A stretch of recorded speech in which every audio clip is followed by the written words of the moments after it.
this next man, Jonathan Arthur the Fridge Brown from Switzerland. And finally, your top two men are both coming out from Liechtenstein. First of all, the first brother, Andreas Gantner. And tooling clearly running in the blood, the second brother, I give you Florian Gantner.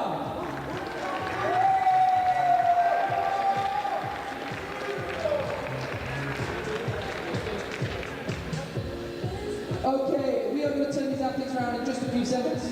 They are going to have a few minutes, 8 minutes exactly, to look through their routes. We're going to keep the lights on, and then once these athletes are done with their observation, we're going to send them back into isolation, and they're going to come out one by one for you. So bear with us as these athletes look through these routes. This is the first time they've seen them. Athletes, you can now turn around and have a look at your routes.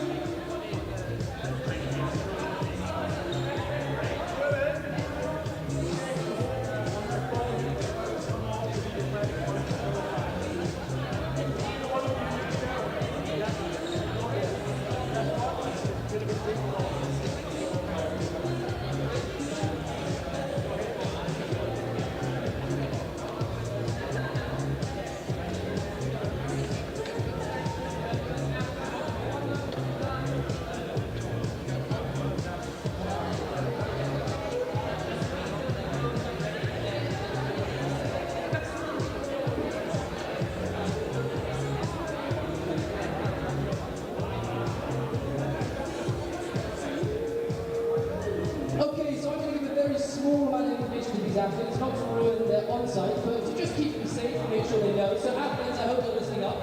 So the first point I'm going to make is to the men. The men are coming from the right-hand side, and as you can see, they meet the women's route at the barrel. Gentlemen, you will need to be very careful with your rope management, that rope does not get caught under the barrel. If the rope gets caught under the barrel, you are going to have some serious drag at the top, which we don't want. So gentlemen, make sure you're looking out for your rope when you climb. Secondly, you'll see there's a lot of quick draws. All the ones that are clipped up, these gentlemen will not be clipping. But what you will see is we do have one mandatory clip. Now this is for men and women. As you can see, they're going to be going a very long distance from one box to the other. I'm not going to tell them how they're going to do that. But before they go to the pencil box, our athletes must clip the mandatory clip.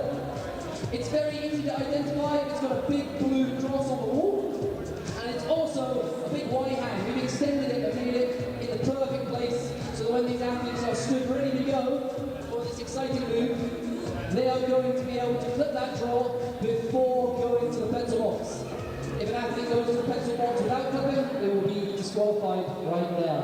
So, ladies and gents, please make sure, athletes, that you clip that quick draw before you go to the pencil box.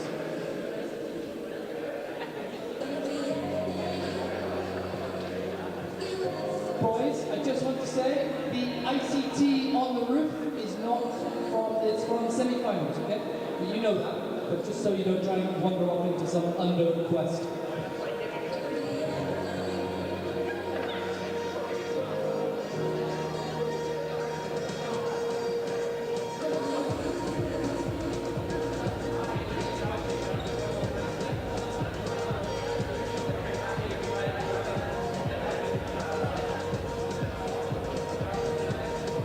Yes, so at the top of the Scottish Ride Touring Club sign, there is a hole. There is a plate on top of that volume, just above the Scottish Ride Touring Club. It is a metal plate, you will find it. It's pretty good.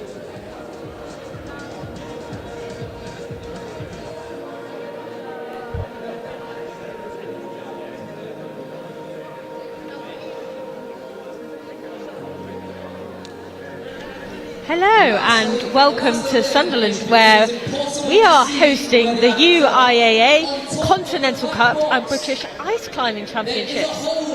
My name is Zoe Wood and I'm joined with Kasha Morris. Welcome. Thank you so much for having me. No, I'm privileged to have you. And we have our finalists. Their names are all up on the screen here. You've joined us during observation. The athletes have 6 minutes currently to view their final routes. The men and women both sharing the top section of this wall, but the women start on the left and the men start on the right, and they both traverse in, and at different times will be climbing the same section of route. It's very exciting to watch. Yes, there's lots of really kind of cool, slightly unusual features on this wall. So there's plenty of drama to come, I'm sure. Now, Kasha, you've been competing here over the weekend. Tell me a little bit about how, as an athlete, the atmosphere has felt in here. I think it was really fun. I think the fact that this is the last competition of the season for everyone means that everyone is a little bit more relaxed, maybe not taking it as seriously as usual and just kind of trying to have fun. And we had 4 qualifier routes yesterday, which also meant that everyone had a lot of climbing to do. So everyone's a bit tired maybe today, or just excited as well? Definitely, but I think yesterday felt more like a fun day of climbing with friends rather than serious competition in some ways. Of course, everyone wanted to do well and win as much as possible, but I think this was really fun. That's just such a nice atmosphere to have in a competition, and that's something I've certainly noticed. Walking into the wall today, you can kind of tell that regardless of whether people are on the same team or not, like the kind of support for one another and the shouting, and it's really quite incredible. You can feel it, and you can feel how everyone wants to will on the other athletes. Yeah, absolutely. I think in a way this is maybe a little bit bittersweet to some people, that this is the last comp of the year, so like the last chance to see our friends for the whole season. But no, it's been absolutely great, and I think now we just get to watch all of these amazing athletes like competing to get to the top, and really can't wait. Yeah, and we saw particularly in the men's semi-final, we saw quite a few tops coming into this, so it is definitely all to play for, isn't it? Definitely. I think route setters had quite a challenging job to make sure that the route is difficult enough to challenge these athletes. We have seen that they're incredibly strong in the semi-finals, so it's very exciting to see what the route setters have prepared for them this time. Yes, I was speaking to Willis just before coming on here, and he was saying they had to make some final little tweaks and adjustments just to make it that little bit harder, because they are so flipping good. Yes. Is it going to be hard enough? Let's see. We'll find out. It's such a fine line though between like kind of getting that level right and not creating any cruxes either, because the last thing you want is everyone obviously coming off on the same move. Yes, I guess route setter's dream is that just one person tops. I think actually last year in Sunderland that was exactly what happened. We had just one male competitor that made it to the top and managed to clip the final clip, so fingers crossed it happens again. Yes, certainly. You just see on the screen there we've got some of the competitors they are drawing the route, aren't they? Yes, that's right. Some of these athletes, I don't know how much you can see in their little notebooks, but they have become quite adept at making very complicated drawings at pace to make sure that through the time they sit in the isolation they can really memorize the route and make a good plan of what they're going to do. That's such a good skill, isn't it? Yes, and it's incredible because not only they're going to like draw a route map which tells you the position of the holds, but also they will manage to recognize each of the individual holds and write down what it is, how you're going to use it. It's really quite a skill on its own, to be honest. It's such a big part of it. Like so many of these holds, so all of the holds are screwed onto the plywood. Now the athletes can kick into any bit of the plywood, but they can only use the holds that are screwed on with their axes. Each hold is really unique in how you use it. But the athletes are used to these holds. These are holds that are on the World Cup circuit. That's just what you will train on. But it's kind of like a learned art, I guess, of how to use each hold. Yes, definitely. And there is also a bit of a regional style to the route setting as well. So we actually have quite a good mixture here of holds, which some of them are from Iran, some of them are from Korea, some of them are from Czech Republic. I think some of them are from Poland as well. And the stones that you can see are made by Smart Stones that were one of the sponsors of the weekend. I think they're from Slovenia, if I remember correctly. Yes, so and the granite is from Slovenia as well. Yes, that's right. So yeah, there's definitely a tiny bit of an advantage to the local athletes because they will usually know the holds that are used at the competition best. But here we really have a mixture of holds from everywhere all over the place. So I think it's actually quite a level playing field that way, because most of the athletes, they will be familiar with these holds from other competitions that they've done. Yeah, for sure, and that's like such a big part of it. And I guess as this sport like grows and becomes more global, it only becomes easier to make it a more fair level field, because you can share holds, and as people move from different countries, kind of like exchange ideas and stuff, I guess. Yes, absolutely. And I think there is a bit of a movement at the moment to try and standardize things a little bit as well. Historically, I think some of these competitions, they used to maybe use some homemade holds, or just some holds that you couldn't get anywhere outside of the country. And the thing is, when you're hanging upside down as well, like sometimes you just can't see where you need to use, which bit of hold you need to use. So actually, you totally rely on knowledge of what it is. Yes, and sometimes route setters will just throw something in that no one else knows, and then you'll be wondering, what on earth am I hanging on here? Yeah. Those devilish route setters. Oh, they're the worst. Yeah. You are married to one, so we'll watch what we say. Yes, I should be careful here. So that is our list of athletes, and they will be coming out in reverse order, and we're going to alternate between the senior female and senior male, and they will each have 6 minutes to go from the bottom, hopefully to the top. We have seen throughout today athletes have timed out on the route, so if they use up their 6 minutes, they will get called down from the judges. They also have quite a few of their teammates shouting up to them to remind them of how much time they've got, so they know how much to pace. How important is pacing when you're climbing on these routes? Very. It also really depends on the style and difficulty of the route. If a route is harder, then sometimes it makes more sense to go slow and really take your time to make sure that you use all of it, rather than just have an early fall. But as we have seen in the semi-finals, here pace was really important. I think we had 6 or 7 out of the 8 semi-finalists from the male category that managed to top, and then the result comes to time.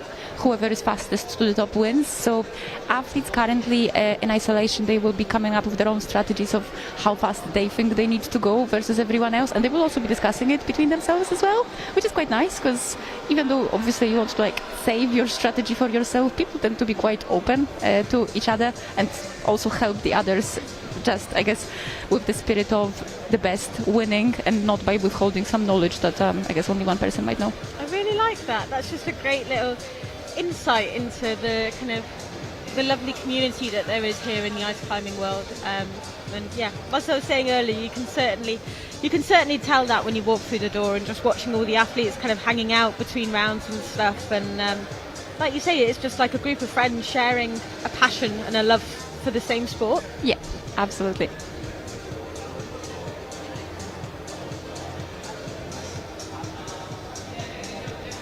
And so we are just getting the final touches here, ready for the routes. Yes.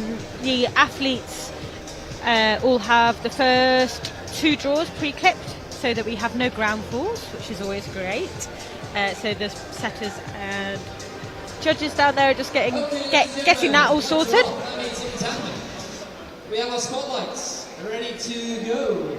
And as I say, we'll be starting with the women's final. So that is the route on the left here. Oh, there we go. And just as I said that, we're illuminated. That is brilliant. Oh, double spotlight. And when the athletes start, you just saw there that their axes get put into the smiley face, which is a little square hold in that blue tape there. I've been told that you can't fall out of this hold. Well, Exactly. never say never. Never say never. I think anything can happen, and we've seen people falling from a first or second hold in competitions before, so hopefully that doesn't happen to anyone today, because it is very heartbreaking. Setters have heads in hand. No! Yeah, exactly. And it's pretty cool to see. The fact that we're going to see the women on the same bit of route as the men's. Yes, definitely. I think a lot of the female athletes this year feedback that they've given to the competition organizers mentioned that sometimes the routes tend to maybe not be as difficult as they would want them to be, and maybe they're a little bit of the novelty in the men's routes that are being thrown at the men. So it's great that they're getting the opportunity to climb the same. For sure. It's super exciting. And we've got Ilona Serrar just starting out.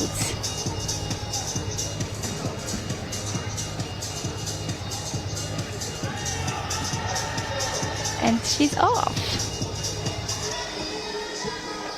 So Ilona is competing for France, and I think she's not yet a very experienced competitor. I think she's only done a couple seasons, but she's already looking really strong, and yeah, I think very exciting to see her climb in this final. Yeah, and it'll be cool to see how they get on this start, because on the semi-final it was they still had kind of this steep box section, but then it became very technical very quickly, didn't it? Whereas this one is really kicks you into the steep straight away.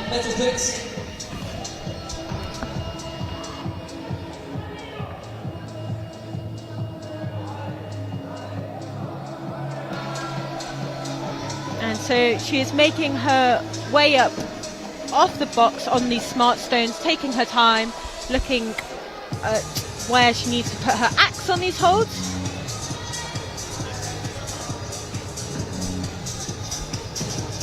So she's managed to make it through this first smart stone section, and now she's onto a big Korean chili.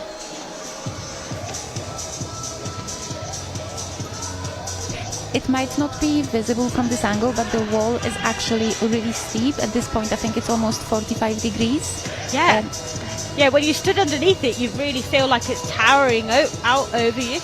It is a huge overhang, and it's very tall as well. I think it's 27 or 8 meters to the top, if I got that right. So it's a lot of overhang for the athletes to conquer.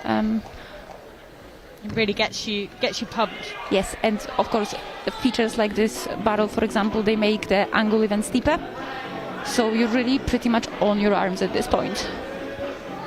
I think she's got a bit of trouble there with trying to take her axe outside of the hold.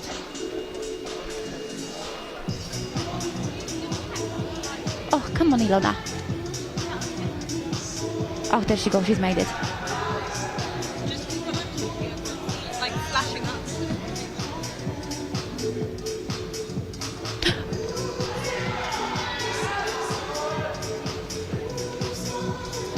And how sticky are those holds with the axes? They shouldn't be too bad. I think sometimes the difficulty is that your handle gets a little bit stuck to something underneath, and then you might struggle to take it out. Okay, and she's off into a Dennis and now into a Korean wrap. Oh, that was a very difficult hold and very difficult move. Well done.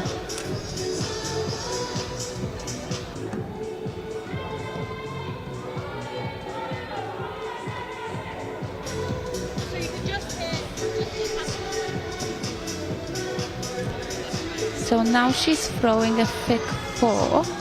This is a really good idea because that wrap that she's on, it can be quite slidey. And she's going into a hold which has just a couple small holes which you can't see really well. So well done for finding it quite quickly.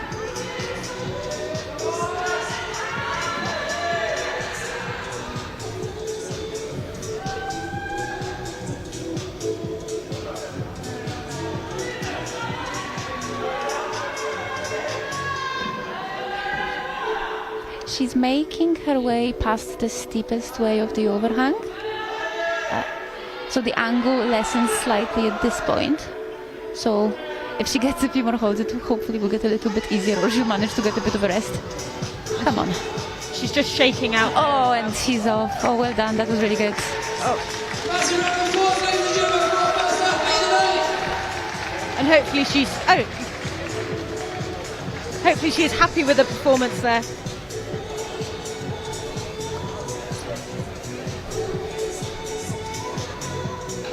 It's always exciting at this stage in the competition because obviously, you know, she has climbed really well, but we don't know quite with any context to the other athletes. No. Like, you know, was it good enough?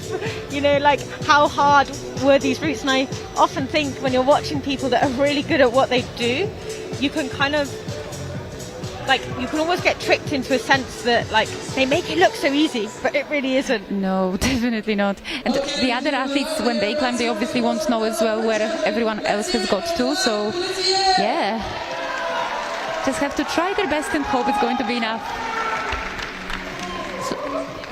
So now we've got Ilona's teammate Milan Pellissier. Final dyno that been set in the semi-finals, but that does not mean that he has not earned his place here in this finals. So we're going to see this monster get on board as our first athlete, and I think we're going to see some big things. So Milan's competing for France, and he's really an up-and-coming climber. I think last week or a couple of weeks ago, he's just made his first ever World Cup finals in Edmonton in Canada. He's been in semi-finals in the World Cups quite a few times before, but not finals, so definitely one to watch. In the semi-finals, he had, I think, an unfortunate slip, or rather he didn't quite make the final jump of the route, and that's why he is coming out first, meaning he has qualified last for the final. But that doesn't mean that he's got any less chance than anyone else, because he is incredibly strong. Yeah, you can tell when you're watching him climb, he's got so much kind of power, and like he moves with definite strength And confidence as well. I think he's also straight away setting a really good pace. You can see that he really is going to the top. Yeah, and the amount that this kind of climb traverses as well, like you've got a lot of moves to fit into that 6 minutes. Yes, absolutely. And even these first ones, they look so difficult. Just before we came here, we were looking at the route and wondering how difficult it will be. Sometimes it's a little bit hard to tell when you've not seen anyone climb the moves yet, but here we can see straight away the route setters did not save the athletes from the great difficulty from the very start. No, the pressure is on straight away, really like burning your biceps in that undercut section, and kind of the angle on lots of those stones looks like you really have to be like super precise and putting the correct amount of pressure through to not, pop off. Yes, each of these stones is a little bit different. They actually have the specific angle of the hold usually written on them. So the athletes, when they observe the route before, they have a chance to find out what stone is this. But in any case, at the steepness of this wall, a lot of them can be quite challenging. Yeah. Just getting that quick draw in. It's the athletes have to quit every quick draw in sequence, and then we were told this was a move to look out for because they're going to have to lean all the way out around this corner and find that little Korean hold and control a swing coming around here. Very nicely done. I think he made it look quite easy, even though it's not easy at all. I think he made it really well, like really controlled. And here we are, into the barrel. And there's almost, because this is covered with holes, it's like it plays a little bit into that decision making. You've got to make your way through it as efficiently as possible, and he did that really well. Just two placements. Yes. There is so many holes on that barrel, you sometimes maybe almost don't know which one to use. Yeah. Oh, and he's going to skip. Go on. Oh, well done. Look at that, and nod to the audience as well. That is great. We love that. The confidence. Yeah, and just like a little bit of character coming out in his climbing there as well. Yes. That was quite a clever thing to do, because as we've seen, as Ilona has shown us, even though she's made that move, it looked really hard, so smart. And like a cool use of momentum as well. The more he swung that barrel, the closer he got to that hold, but also like risky. He could have swung himself off there. Yeah. Oh, he's lost his feet for a bit, but he's recovered well. And yeah, it is risky because every time you don't make the hold, it is going to tire you out, the constant swing at this angle. So he's made it well, though. Yeah. I like that as well, where climbers get rewarded for taking risks. When they pay off. Yeah. Come on, Milan. Another really difficult move. He needs to get that clip in. There it is.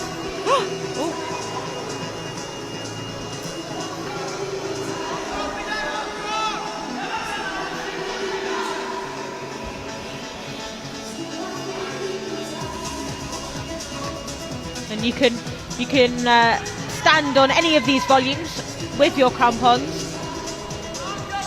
Sometimes they can be a little bit more difficult to kick into, though. They're made of a different type of wood, and I think they tend to be a bit harder, so you have to kick very hard as it is because of the angle, but with the volumes it can be sometimes even harder. Here we have a Stein. Oh, so much strength. Yeah. You can see as well, like when you're coming from low down, into those kind of positions. Like, it just requires so much, like, well, just pure kind of brute pull to get yourself into a position that suddenly is less draining. Absolutely, it's all on your feet sometimes in these cases. Yeah. So now he's coming to this next section of this route with all the holds made by Replay Volumes, which is a company from Czech Republic that is producing a lot of joy doing specific holds and volumes. That's a very hard shoulder remove there. Yeah. Making it look easy when it's like, yeah, you could see how much muscle that requires. Making really good progress. I'm not quite sure how much time he has got left, but I think he's been quite quick. Yeah, he seems to be moving with great efficiency.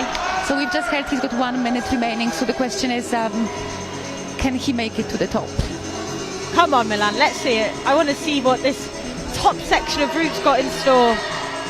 We have the potential for a very exciting jump.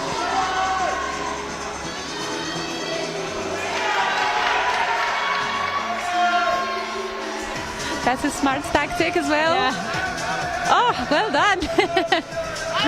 Really making the most there of what is on offer.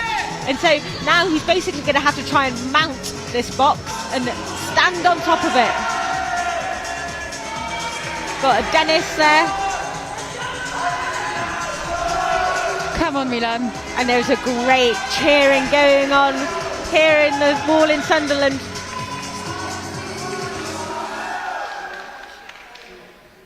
He almost needs 2 mouths there to hold one axe in each. And now he's timed out. Oh, well done, Milan. That was a great performance. And so he's been cooled down as he's finished his 6 minutes. I do think they will let him clip the quick shot though, because it is quite a big fall at this point. Yeah. Oh, that looks so awkward. Oh, he just got stuck.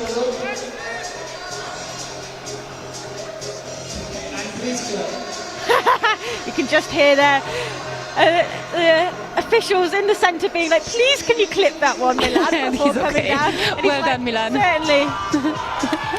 He's going to hop off there. And he's happy, well done. Great energy and a great performance there from Milan. Bringing so much character to his, not only when he's finishing, but when he's climbing as well. You can really feel how much he wants to get to the top, and his style and decisiveness is just great to watch. Oh, definitely. Oh, he seems really happy. Oh, bless. You know what, that is like my favourite bit about watching these competitions is at the end and you turn around and you see their face and you can see the emotion on, kind of coming out of them, and you can see in that moment why they do it and why they do the sport and climb and compete. Yes, it's not all about chasing the medals. I think some of it is about getting that high from the climb itself. Yeah, because if if the climb itself doesn't bring you that sense of joy, then I don't think you're going to have the motivation to train as hard as people have to compete in these competitions. Yeah, absolutely.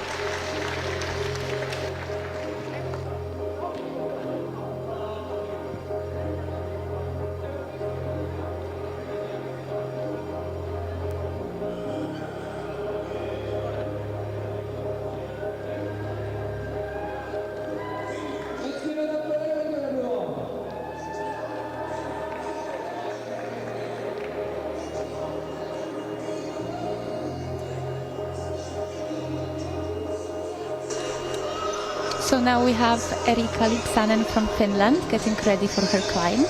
And this is our second competitor from the women's final. Yes. A fun fact about Eerika, she's also actually a professional horse rider, or I think she used to do some horse riding competitions. She's just overall very, very strong and fit lady, and yeah, very inspiring to watch. I think she's been competing for quite a while, but she's still making improvements each year. So, yeah, inspiring and very excited to see her in this final. I think it's always incredible when, professional athletes, they either compete in other sports or have really successful careers alongside, what is such a demanding, demanding training requirement, basically. Yeah.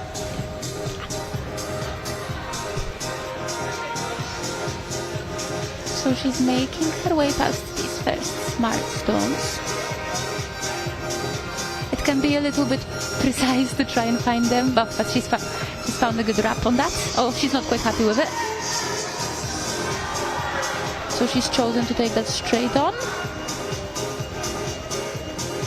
And on to the next hold, which has so these little yellow dots that you can see on the hold, they mark where there is very, very tiny pockets within the hold. They are very small, so you have to be very still when you're on that hold, otherwise you might pop off. But she's made it look easy again. And that might be difficult when you're nervous.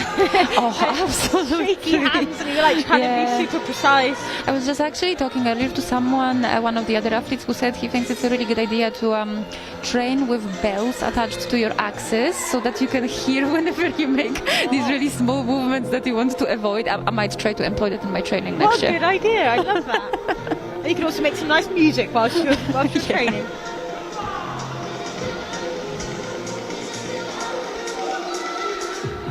So we are just entering into this barrel section here. For using this. Eerika's not doing a skip, she is choosing to go for that undercut.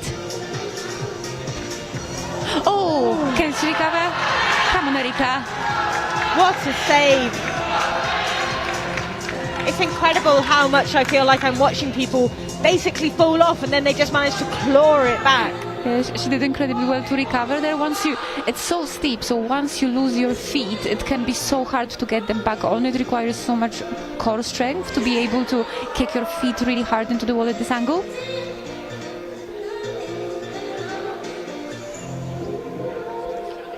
Just taking a moment to compose herself. She's taking a little rest and think there.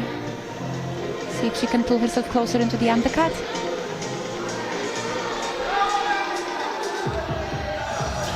Oh, and she's off again, but she's holding on. Come on, Eerika.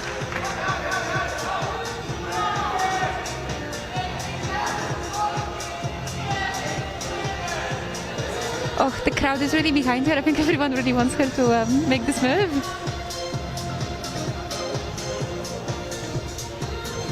Just taking a moment there to rest before setting up, because she knows how much kind of energy is required in her left arm here to get through this move. Oh, and she's off again. Oh, it's so cruel, the fact that it swings. It's very impressive though how much time she's managing to spend on that right arm. Yeah. She's been basically hanging on one hand for this whole time. Yeah, absolutely. And she's still not giving up. Like, she's still going to give it her best. And sometimes you do just have to like stop and use some slightly different beater. But your arms will be getting more and more tired. Oh yes, I think she is committed to this though.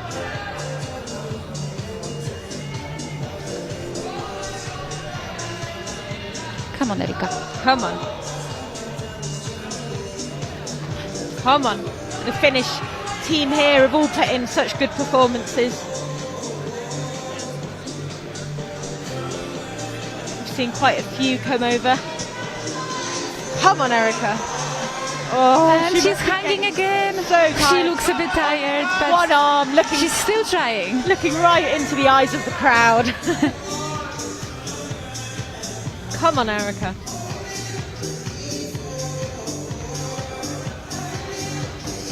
And it's almost, like there's so much choice with where to position your feet. Like you can use any bit of the wall, and putting your feet in the right position before entering into a move. You've got so many kind of like different options. It's hard to choose the right one. Yes, it's so difficult. We've seen, for example, how Milan, rather than do this, he chose to go for the fig four. It's not something that she's tried yet, but I guess that could be another option. Mm-hmm. And the whole... And she's going for it. Yes, come on, Eerika. She heard you. I think she might have. Hopefully it's... Come on, Eerika. Come on, she can make it work.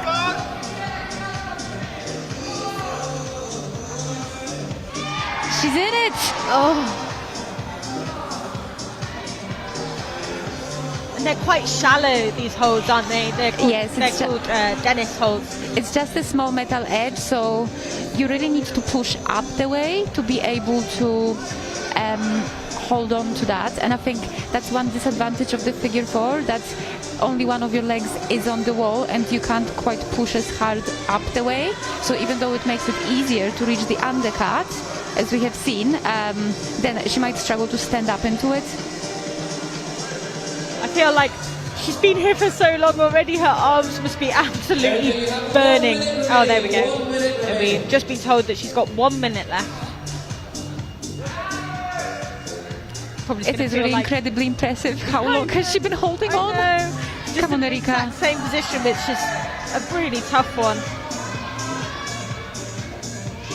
But, you know, when anyone's in competition mode, they do kind of somehow often find this extra level that if you were maybe training or just trying this route, you would have definitely have kind of said take by now. But when you're in that just totally different mindset, it is amazing to see what people can do. Yeah, there is no way she's given up. No. Come on, Eerika. Come on, Eerika. She's looking in a fairly stable position now. Oh, it's just so hard to get enough power through that hole. She will be really tired at this point as well. Yeah, so drained. Oh, I think that might have been a timeout call. Yeah. Well done. She tried so hard. Both axes. No, one axe left in the barrel, one landing just near her shoulder. And I'm sure she is. She seems really happy though. I'm just excited to give her arms a shake. Oh, sure. Yeah, she'd probably be happy to just come down at this point. Yeah.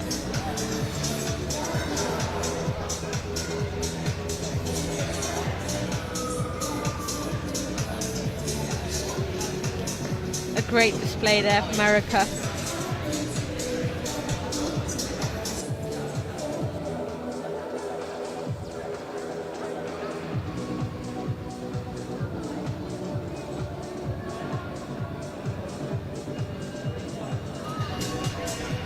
And so we will move on to our next male competitor now.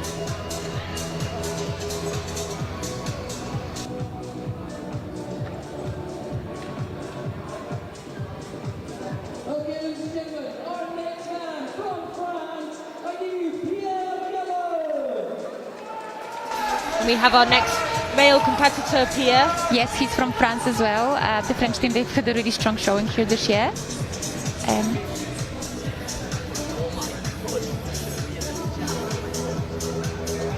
And so you'll see all the athletes come out and position their axes in the start holds, and then they take off all their layers. Last little warm up there for Pierre. It's so physical on all of your body, this sport. You can already see a lot of intention in that. Yeah. Yeah. So Pierre is one of the athletes that managed to top the semi-finals route in the previous round. I think he's just done it a tiny bit slower than the other competitors, so that's why he's qualified in the 7th place. And if it looks like there's a little bit of pipe hanging off rope that's used just there that he's come off, that's because it is a little bit of pipe hanging off the rope. It's one of those homemade holds that we mentioned earlier. They are quite good though. They last a very long time, surprisingly. We like that. Ola and Pierre just went to try and hold it with his hand.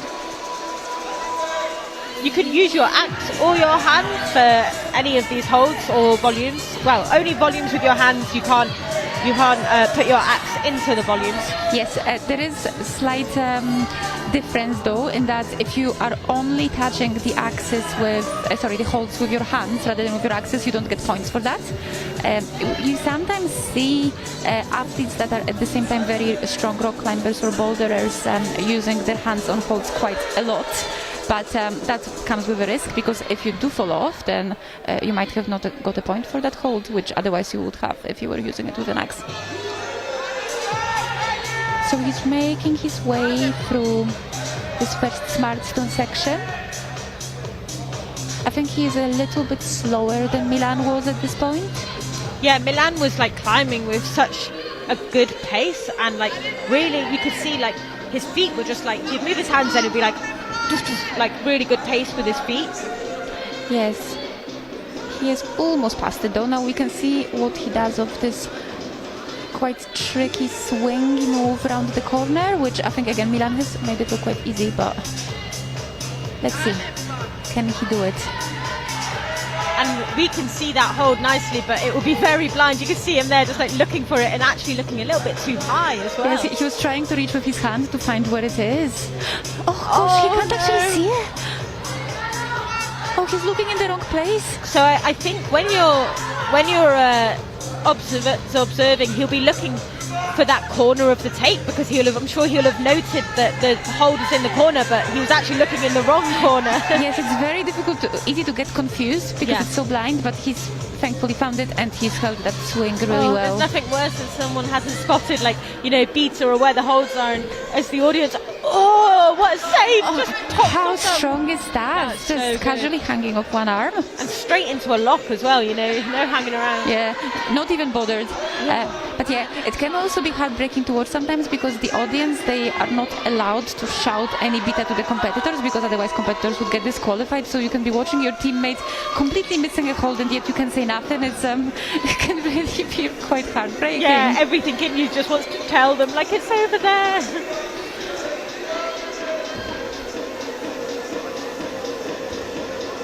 Come on, Pierre. Oh no, that was so unexpected. But he still has a smile on his face. That's good. Let's hope he had fun climbing. Yeah. And it's quite something you see quite often. It's like, as you move past to hold, position your axe on the next hold, because you're focusing on what's happening on the new hold. Maybe you slightly lay off the pressure on the one that you have previously come off, and actually then that's what makes you pop off, is that slight relief, and it's like only a tiny bit, but just that kind of not purposely thinking about it quite as much maybe just means that you pop off. That's right. That's a green Korean hold that he's fallen off. That can be quite treacherous if you don't hold your handle pointing down. It really is very easy to slip off, which unfortunately happened in this case. And now we've got Kasha Ogilvie. This is particularly exciting because this competition is also the British Ice Climbing Championships. And by securing her place in the finals as the only British athlete, Kasha has already secured her spot as the British champion. But it will be really exciting to see her climb again and see what she can do in this final. Hopefully improve her position from where she came. It's pretty cool that being able to come out and climb, knowing that you're the British champion, and you can really hear the crowd is really gunning for her. But it's pretty cool because she knows that all she's got to do is come out and climb her little heart out, and it must be such a nice position to be in. Kind of use that energy just to give it all you've got, no nerves, just go and get it. 100%. She already knows she's done really well to get to where she is. And Kasha, she's no stranger to the competitions as well. She's actually been competing on the ice climbing circuit, I think, since she was 14, and now she's almost 18. And she used to compete in rock climbing as well. So she's, I think, amongst the teammates known for having quite a cool head, for competing under high pressure and giving it her best. So let's see what she can do today.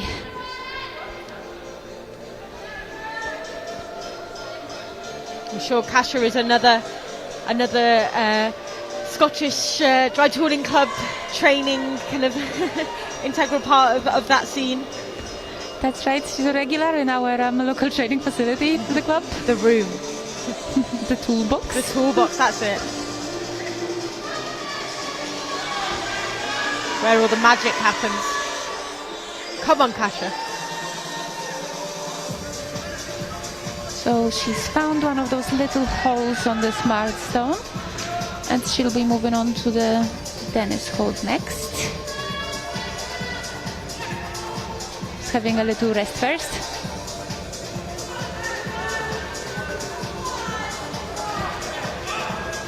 So much of this sport requires you to, he needs to not. That's quite smart, because that hold can be quite slippy, and she is really good at thick fours, so that was quite good use of that technique. Playing to her strengths there. Yes. And up next we have the Korean Chile. She's kicked the box as well to give herself a little corner to stand in, to lessen the angle a little bit, which again, really smart climbing from Kasha. Come on, Kasha. So much of kind of competitive climbing is about like making smart decisions, and even though maybe there's a way, you know, of doing the move that's fairly strength-based, you really want to preserve as much energy as possible for later on. I think especially with the route this long, it is really important. Yeah, the top of this wall is actually 23 meters. Is it 23? I think I said 28 earlier. I've slightly overcooked it. That's all right. That just makes the athletes look even more impressive. And another fig four from Kasha. You can see how she goes in and out of them with so much ease. It's really cool to see. Yeah, like kind of that flexibility and core strength combined just really sets her up well. And just skill as well. Yeah. She's looking lovely and chill on that, kind of shaking out, just getting herself set up. She'll know that this is, you know, maybe spotted this as a bit of a crux move coming up. Okay, she's trying another fig four. Let's see if she can make this work for her. I think we've seen Eerika try the same and not manage to stay in that hold. She's got a lot of height, but it just looks so hard to unwrap once you secure that hold. Yes, it's the thing is that to stand up into that hold, you kind of want your feet underneath it directly, whereas in the fig four that she was trying, her foot was a little bit to the right, which is good for getting into it, but then when you want to push, it's not exactly the correct angle. It looks like she's going to maybe try just going without the fig four now, just get her feet in a good... Oh, no. She's going back. Going back to it, yeah. Oh. Come on, Kasha. Such a draining position. Come on, Kasha.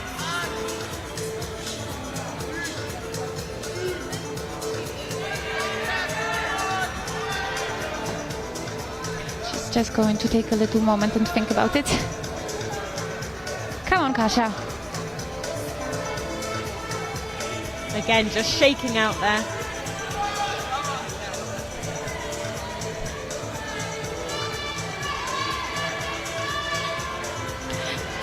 She's looking a bit tired now. Yeah.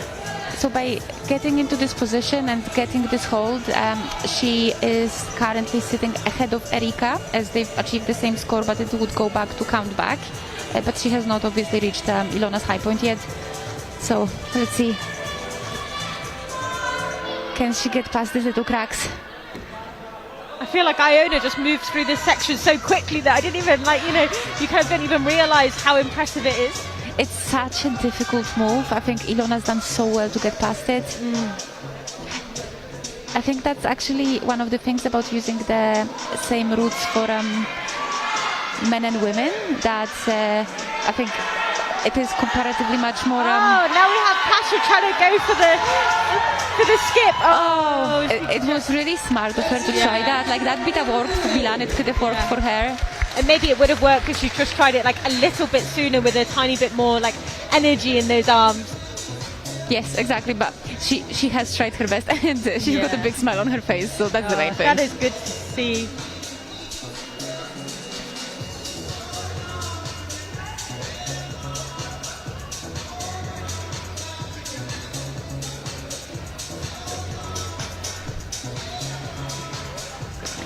And if you're just tuning in, you are watching the UIAA Continental Cup of British Ice Climbing Championships. We are about halfway through.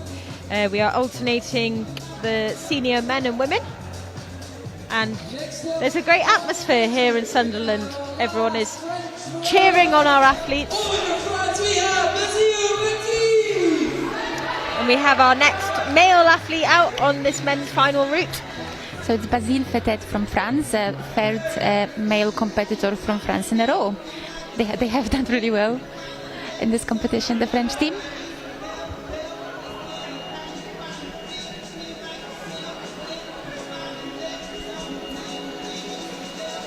Yeah, we spoke about this a lot earlier. I really think it takes a whole kind of team of psyched people to push each other and to really kind of push the sport as a whole. Often you'll see collections of athletes that train together all get better at a similar rate. I think it definitely really helps. I think we've really seen that amongst the British team actually. The more it grows, the quicker the new people develop because they have all of this experience from the previous competitors to learn from. And it's also a lot of encouragement for others as well when you have all of this psyched group to compete against. And when you have the young ones like biting at your heels, it's a great motivation to train a bit harder. Yes, it really is. And we can see Basile making his way through this first smart stone section. It looks so tenuous and like right from the get-go to enter into this kind of like section where you really have to be right on your feet. Oh, it is so intense. That was quite a smart way to do this. So he matched his both axes in the hold rather than trying to swap his hands.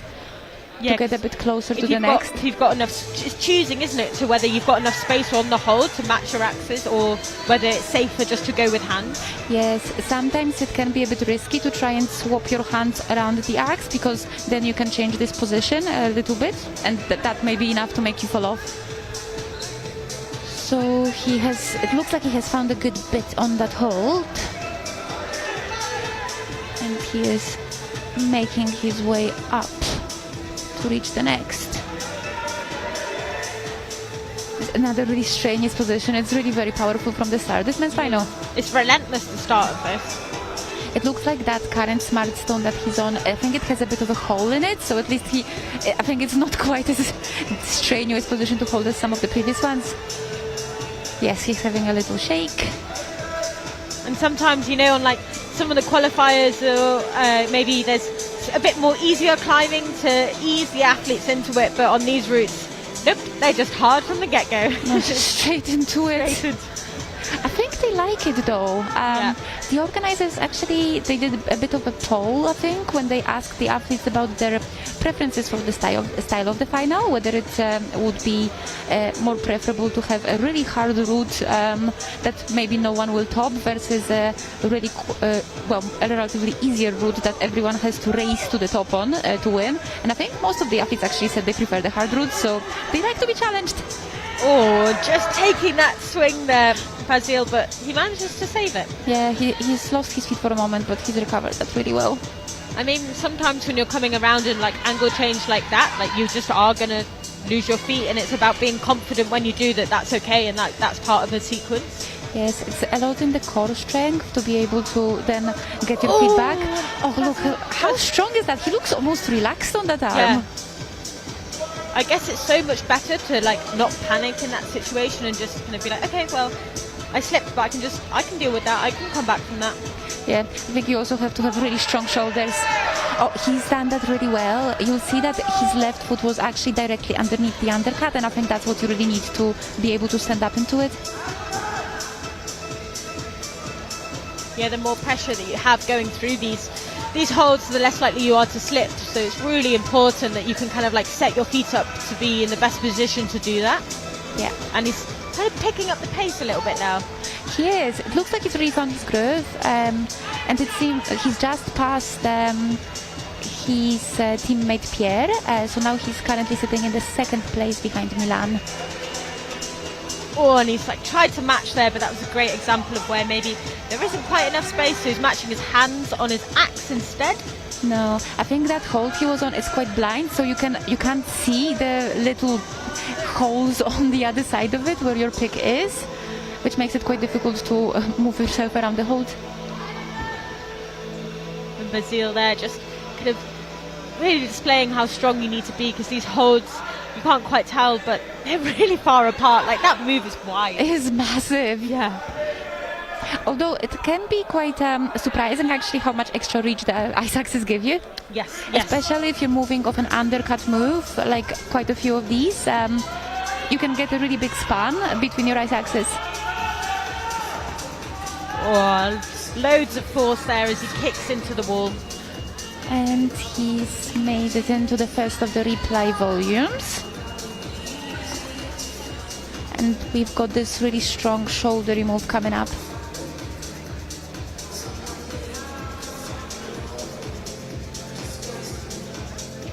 as well as making decisions about the sequence as well, he's got to make decisions about where to stop and clip. That was his 1 minute warning. He's only got 6 minutes to do this route. He's got to try and do it within a minute then. But yeah, making decisions about where to clip and trying to clip in the most efficient positions, because if you miss the most efficient position, it could cost you a lot of energy.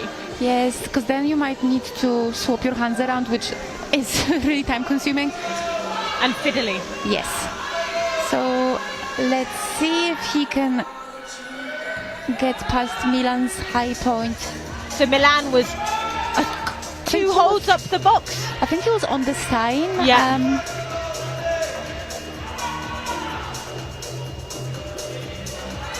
He is going quite fast now. Yeah. He knows. Can he make it? He's got to make it. Every move count.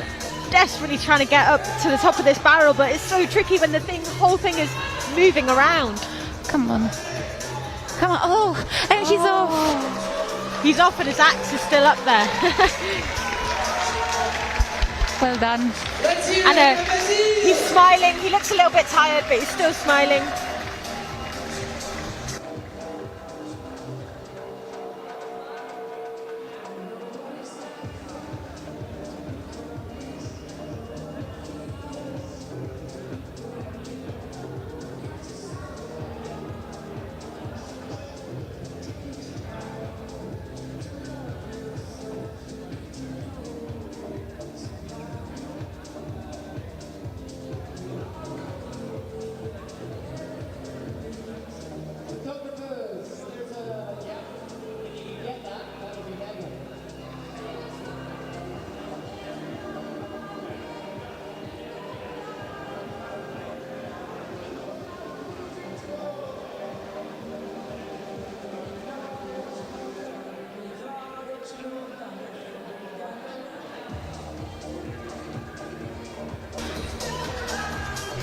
Currently having a little bit of a technical issue in that there is an axe still in the wall, and so we will have to retrieve that rescue before we send another athlete up there.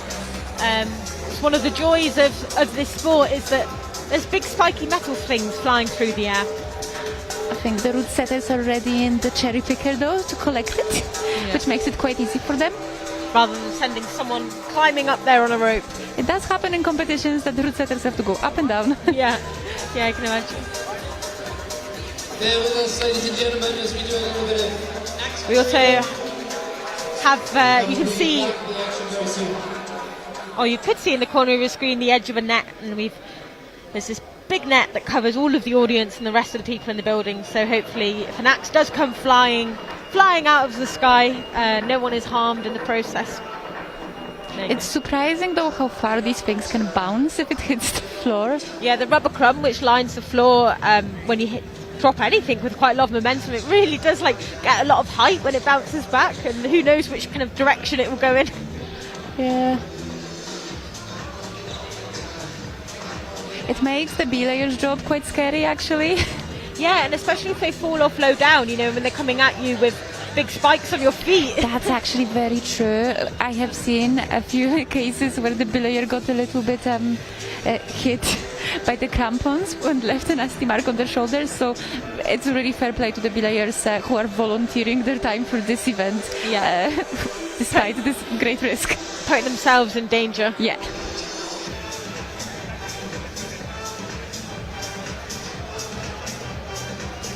So we're currently just waiting for the lift to spin around and get itself into the right position to go and get that hat that's just hanging in there. I think next we've got coming up Lea Beck, which is representing Liechtenstein, and is actually one of the 2 Beck sisters that are currently competing in this final. It's brilliant. We had the Beck brother as well. They are siblings in the semi-final as well. It's so cool to see a whole family affair. I think there's quite a few of them. That must be so motivating to have all of your siblings competing against you. We were saying it's nice and efficient as well for the parents, because they can just come and watch one competition to see all of their kids compete in one rather than loads of different hobbies. I think sometimes sometimes it runs in the family. I'm pretty sure that some of the competitors here have used to have their parents on the ice climbing tour as well. Yeah.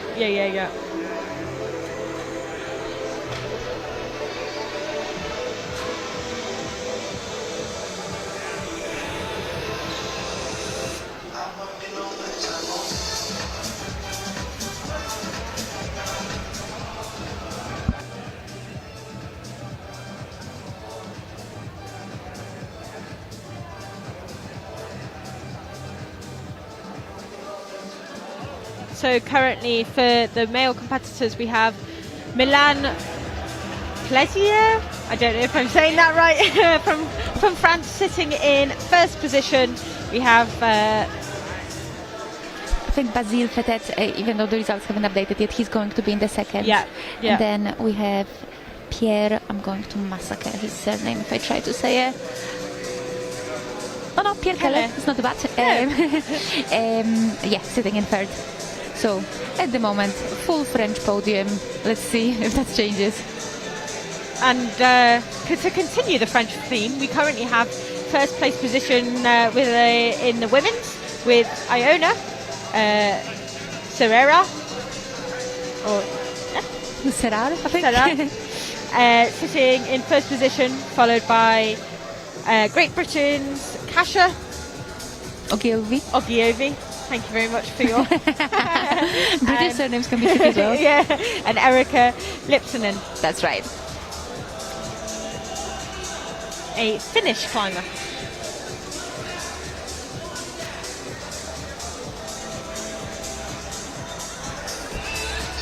This seems to be a bit of a challenge for the route setters, this stuck axe. Well, I think the challenge currently is that we have the photographers in the lift, and they just aren't quite as used to the controls as the route setters. So we're doing some ground directions. I think someone might be abseiling from the top. Ah, yes. I think there is a plan B. Yeah. So sometimes with the lift, you actually can't reach as far as you think you could without moving the whole thing. And you can see there, one of the route setters is, well, you can't quite, but here in the building you can see he's just setting up a rope and he's going to abseil down and get it.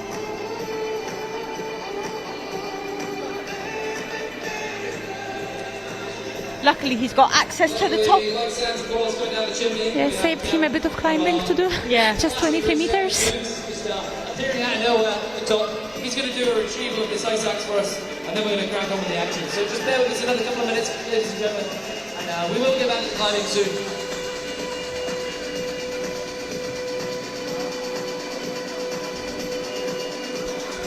I guess, it is, when the ice axes get stuck in things, it's a good indicator though of how good some of the holes in that tube are, really.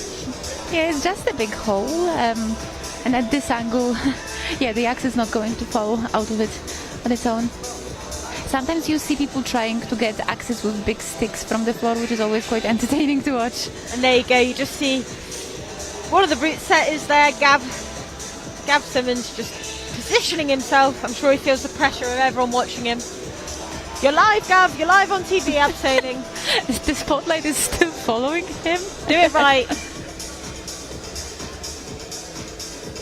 And there it is. Woo! Big round of applause for Gav. And applause for Gav. And he's going to drop it. There we go. Drop the axe. Boom.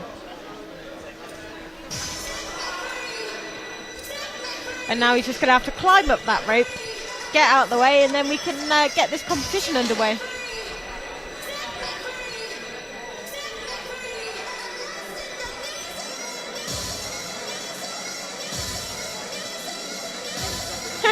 Doesn't even have a Juma, so he's having to just use his bare hands to climb up that rope. Well, obviously he does have a rig on as well, which is a device that is keeping him nice and safe. I'm always very impressed by how route setters are able to move up and down the ropes in so many different ways. Quick on their feet. Yeah, dark art. I want to hear a massive round of applause for Lea Beck. Yeah. And here we've got Lea Beck coming out. And that could have been fairly annoying for her, because she'll have known that she was up next and she'll have got warm, ready to go, psyched herself up, and then suddenly you're like, no, you've got to wait. So hopefully that doesn't affect her performance too much. She's managed to stay nice and calm in isolation. Hopefully, I think this competition, at least, the athletes are quite lucky in that it's not outside. I think almost all of the other competitions tend to be in minus weathers, where before the route you are standing in the freezing cold. So yeah, at least here she was in a warm building, and she's off.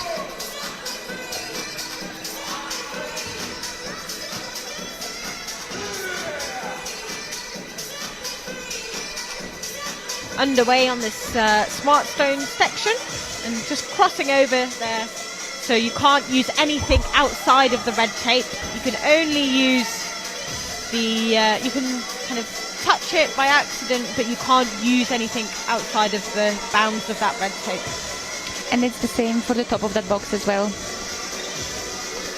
So the athletes are not allowed to put their hands on there or anything like that.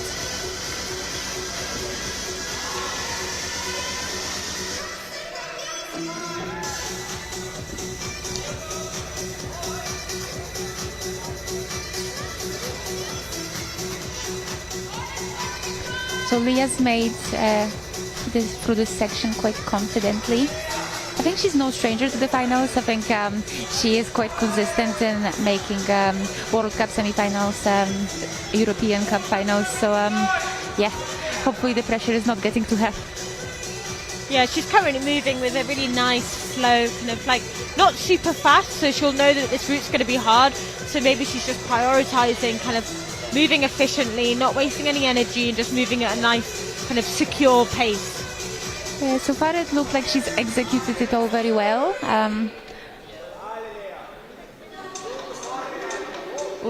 Little slip there.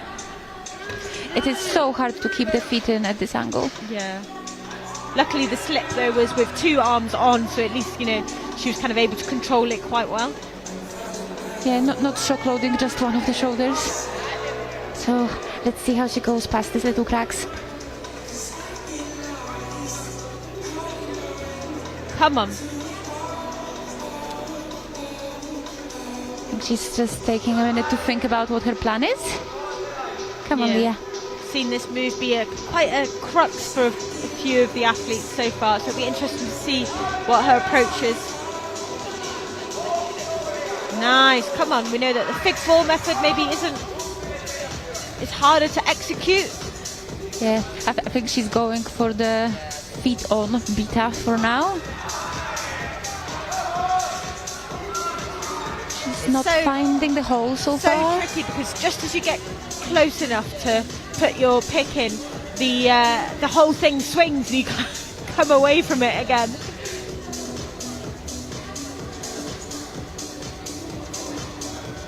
There it is. Oh, she's managed to secure it now. Oh, that is such a shame. Oh, Lea. Oh, I think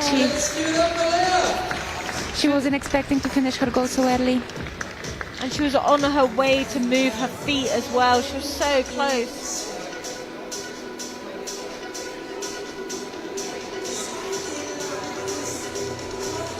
You can see there that she's definitely a little bit disappointed with her performance. It's a shame. She was looking really good up there. And she looked like okay, I've secured it now. I can carry on moving up.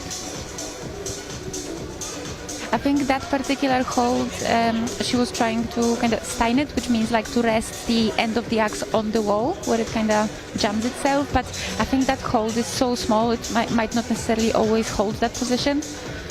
And you almost pull it off in the way that you're kind of pulling it away from the wall. Yeah, you kind of need to pull it up the way the whole time. Oh, she's having a little laugh about it though. It's so hard though, when your feet are kind of low, but then to have them high, and to start with, they would just be in your face kind of thing, really bunched. Yes, so now we know that Ilona has actually done incredibly well to get past it and managed to improve her position from the semi-finals quite a bit. And now we actually have one of my teammates, Jan Mondzelewski. Oh, and he's getting a big cheer from the crowd as well.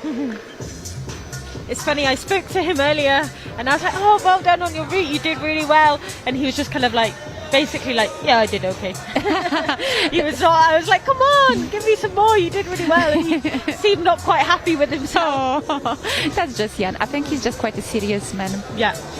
And I think he really channels that seriousness into his climbing. Yeah, for sure. I mean, at the end of the day, it is a competition and you've got to be serious about winning. That he is, for sure. Really pleased to see him in this final.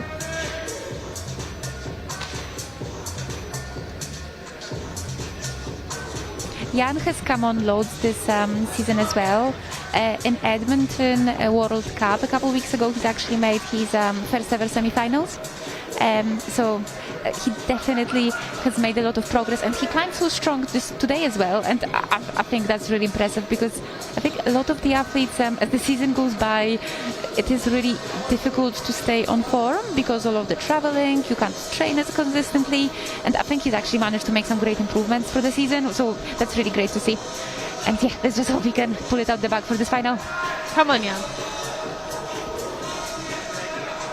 And yeah, like we've seen with all the other male competitors, they really are just put under so much pressure from the get-go. He's made that move look quite good. Come on. He keeps trying to use his hand as well. Yeah. I'm not sure if he's trying to use a hand or like just checking with his hand if the pick is in the right place.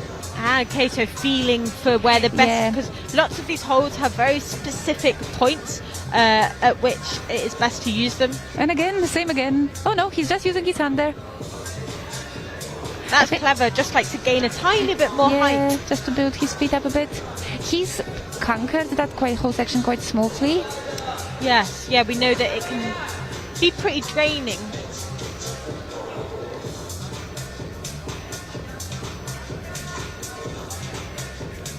Come on, Jan. Now he's in the corner, he can get a little rest before doing this tricky move where you have to find the hold, the little green hold, a little bit blind.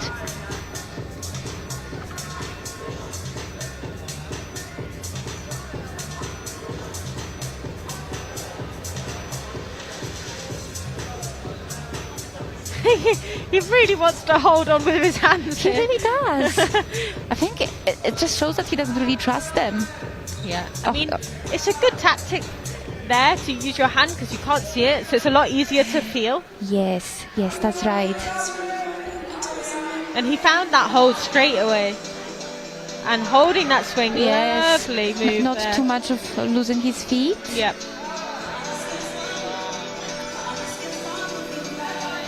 I think he's got quite a span, so he's able to go straight to the top of that barrel now. Yeah, he made that look quite comfortable as well. Yeah, he's quite, I think, one of the taller competitors that we've got.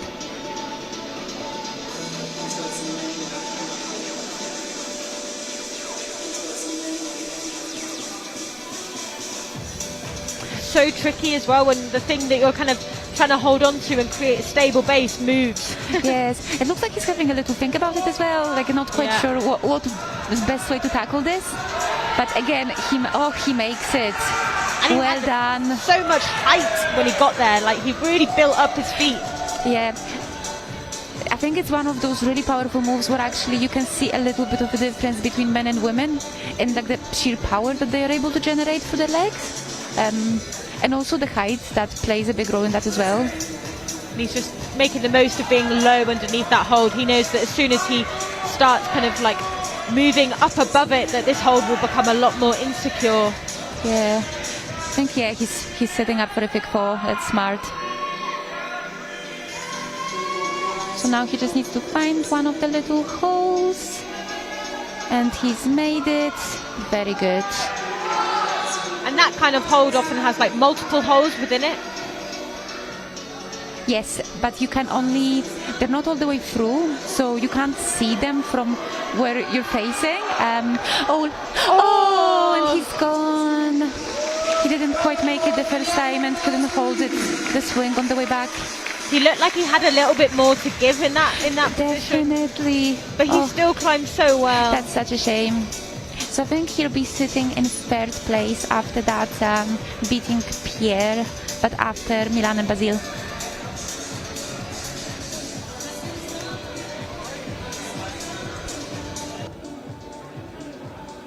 Okay, so we're now going to have a little bit of a swap.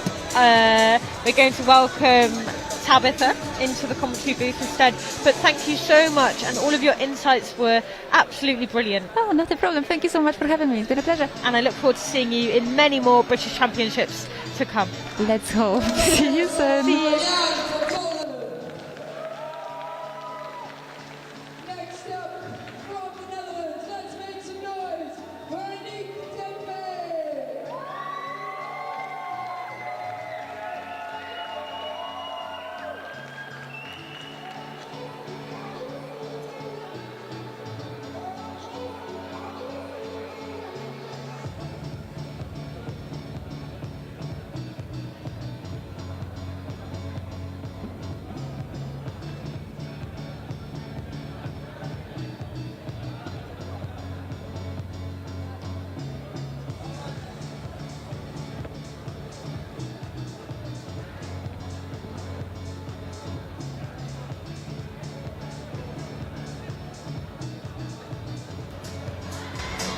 Okay, so we are back, and I am joined with Tabitha, who has been another competitor in this competition.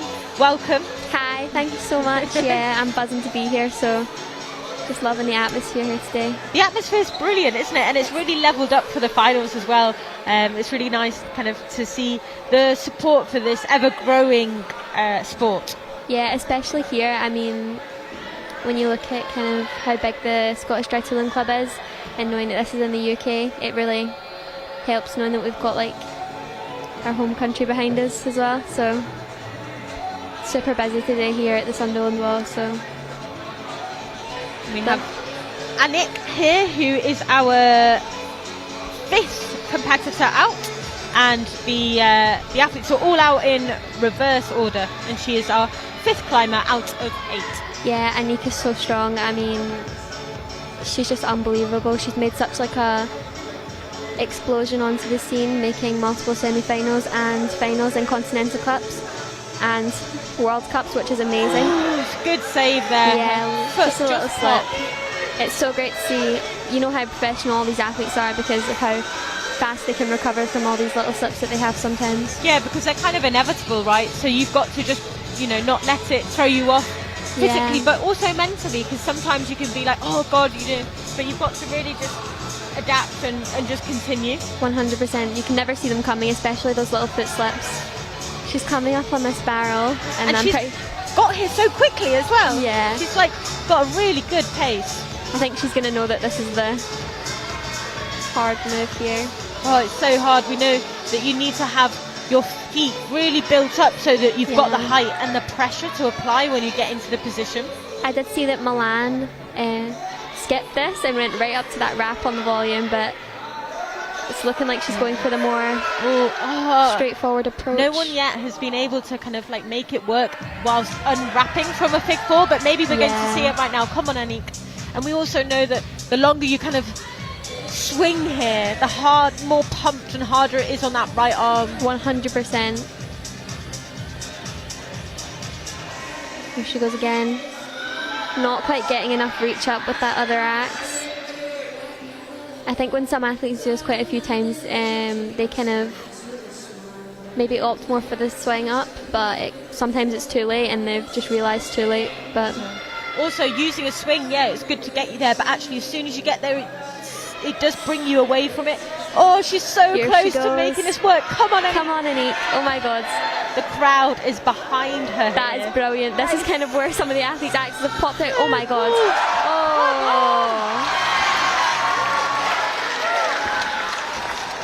That is amazing. She made that look really good. Getting this clip in before she goes for another undercut. Come on, Annick. Making the most of that slight rest. I'm not going to call it any point. A lot better than what she was doing there. Yeah. She goes for the fig four. Which is quite smart climbing here, I think. Yeah, she's got amazing technique. Here she goes. Come on.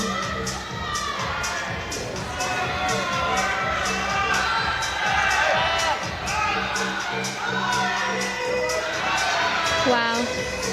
Come on, Annick.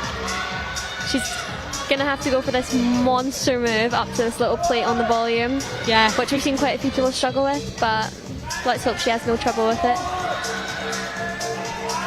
She's also got to get that clip in above her at some point. Yeah, 100%. I think I was talking down there with some of my teammates about that clip. I wasn't sure if it was mandatory.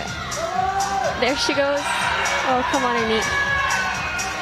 Oh, when you can like see her there, you just really get a kind of context for how far away that hold is. It is so far. And this wall, you don't even realise how steep it is. I mean, I was doing my qualifiers the other day and looking at it, it wasn't that bad, but then I got to the wall and I was like, oh my god. Yeah, when you're stood underneath it, oh no. Oh, she hangs on for a moment. She almost saved that, but almost. I hope she's happy with that performance. Yeah, she got the monster move, so yeah, let's hope. And she got it as well after kind of hanging on for quite a while, so she must have been tired.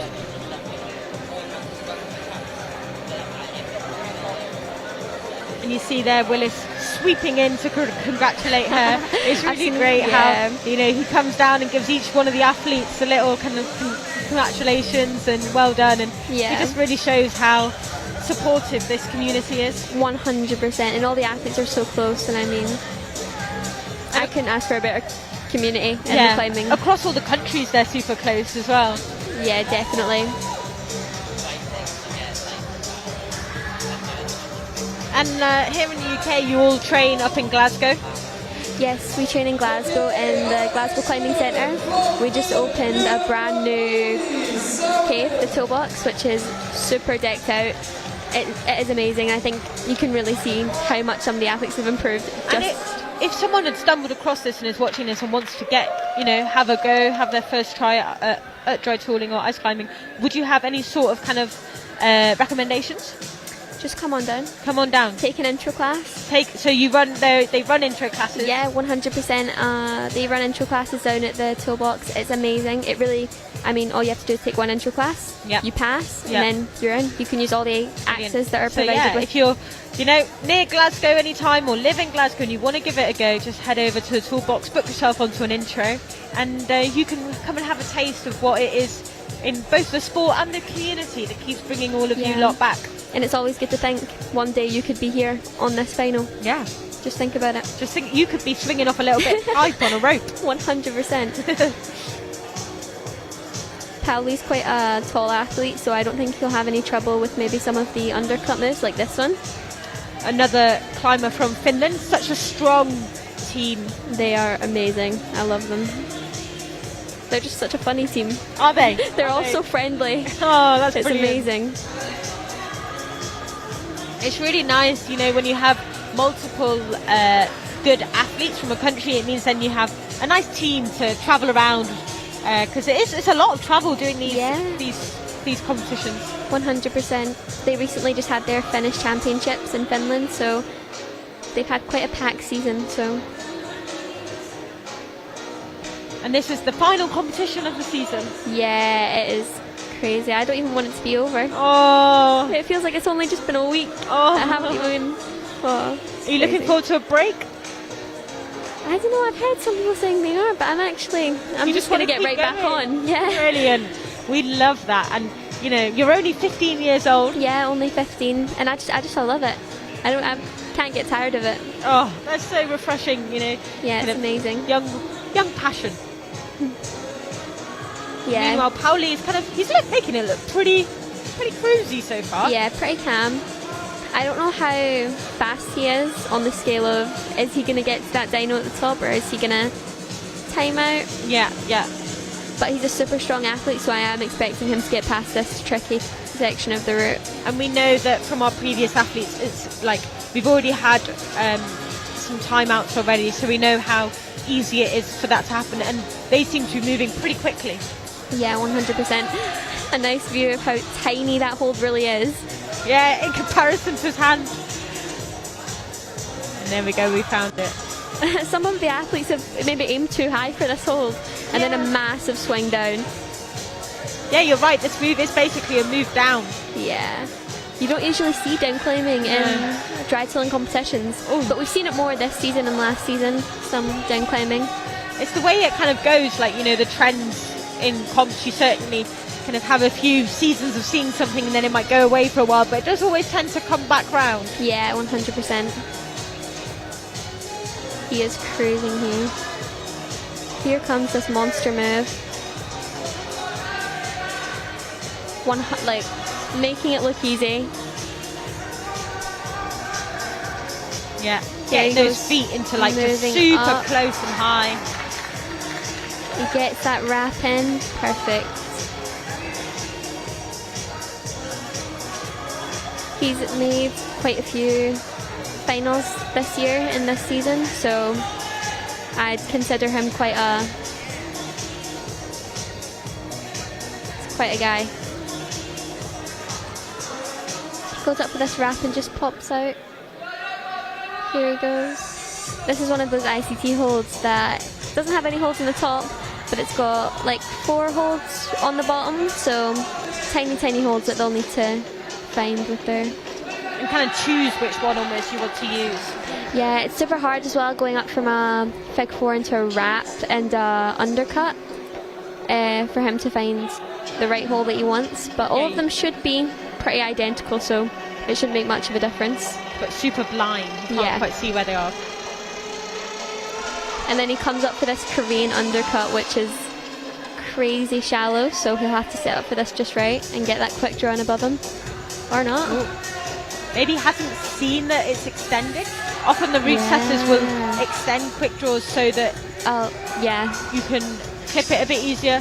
They also might extend quick draws to make sure that there's no rope drag, as the athletes are kind of traversing multiple bits of ball over. Yeah, and I mean, even the veterans, they'll know where to clip and they'll have that kind of set in their mind.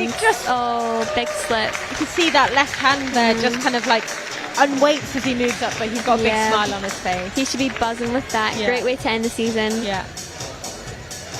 And he's got such a big team waiting to congratulate him, so...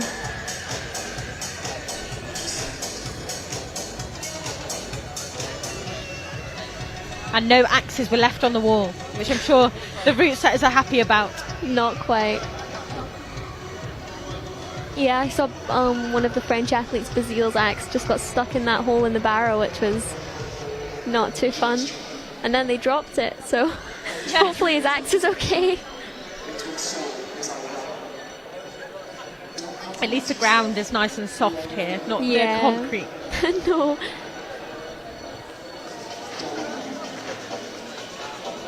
Okay, our next lady from Japan, a warm welcome to Haruko Takeuchi. And we are back over to our women. Once again, Haruko, such a veteran on the scene, so experienced with the comps. And does every single one. Yeah. Every single one. Every single comp. Despite even coming from Japan. Yeah, it's crazy. Making multiple World Cup semi-finals and finals. She is insane. And she's just keeping us on our toes there. 100%. It's like, you will wait for me. Let's try that again. Here she comes. You can see her legs. Just peeping out underneath the flags. There she goes. I'm thinking she might struggle with this route a little bit more than the other athletes, just because she is one of the smaller athletes on the scene, but I'm sure she'll make it work.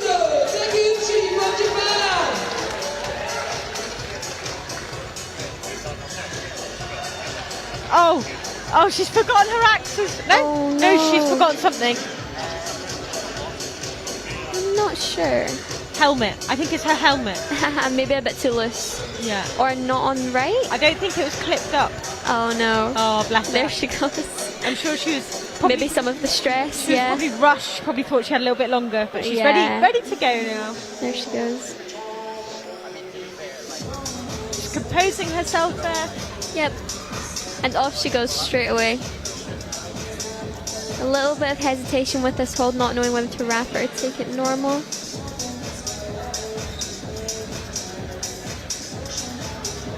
Now moving super fast. Really nice, quick feet movements. And onto the box. You would expect more of these athletes to maybe look at their feet, but they never do. I guess you can kind of put them anywhere. Yeah, and I think it's just muscle memory at this point. You know, you've been on the scene for so long, you're just like 1, 2, 1, 2. You know as well, like which side of your body they need to go on based on what hold you're going to next. 100%. She comes to the more... Oh, there she goes. I'm expecting her to maybe throw a fig 4 here, but I'm not yet. There you go, predicted it. Predicted. It just gets you so much more height. Yeah. Especially, you know, she's now entering into the steep, so she's really there. Yeah. Beautiful climbing. And then she goes again. She's an amazing climber. I remember watching her in qualifiers the other day, and I was just like, oh, she did that. I might do that. Yeah. And it worked out perfectly. Yeah. It's great when you have those kind of athletes that you take inspiration from. Yeah. And she's such a friendly climber as well. I mean, giving others advice, giving younger people advice. I haven't been on the scene for as long. Just such a nice person. It's people like that as well that really set the kind of like precedent for how other people enter into the sport. Yeah, and I mean, you could be the most amazing climber in the world, but not friendly, and that could put you down in the ranks 100%. Yeah, it's just so much nicer. Yeah.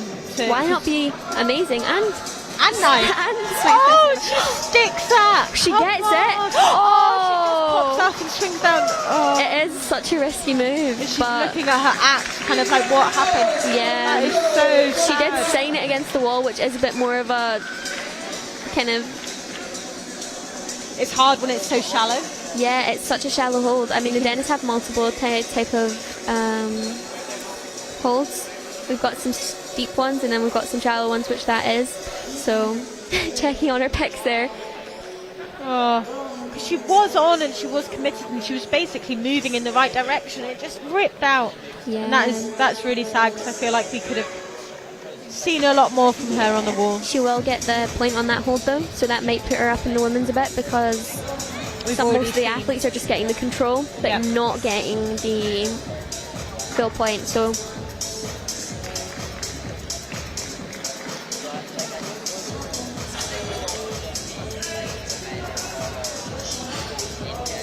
Okay, we are ready for our next gentleman. A massive load of noise for Jonathan on the ground from Switzerland.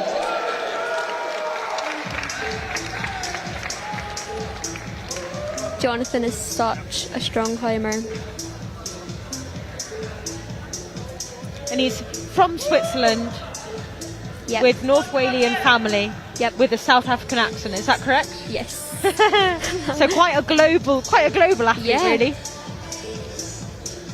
He just I think he got 3rd in Canada in the World Cup last weekend, so he'll certainly be very happy with that.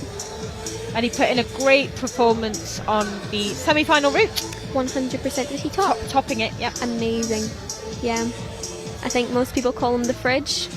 So this is the fridge. The fridge, yeah. I think Wells was calling him Jonathan Arthur Fridge, so. And that, we were talking about that earlier because someone, setting up for that. Oh, that was different. Seemed to work out well. A nice use of momentum there. Yeah.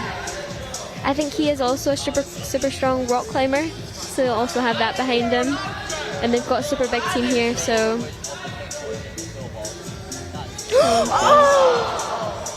No!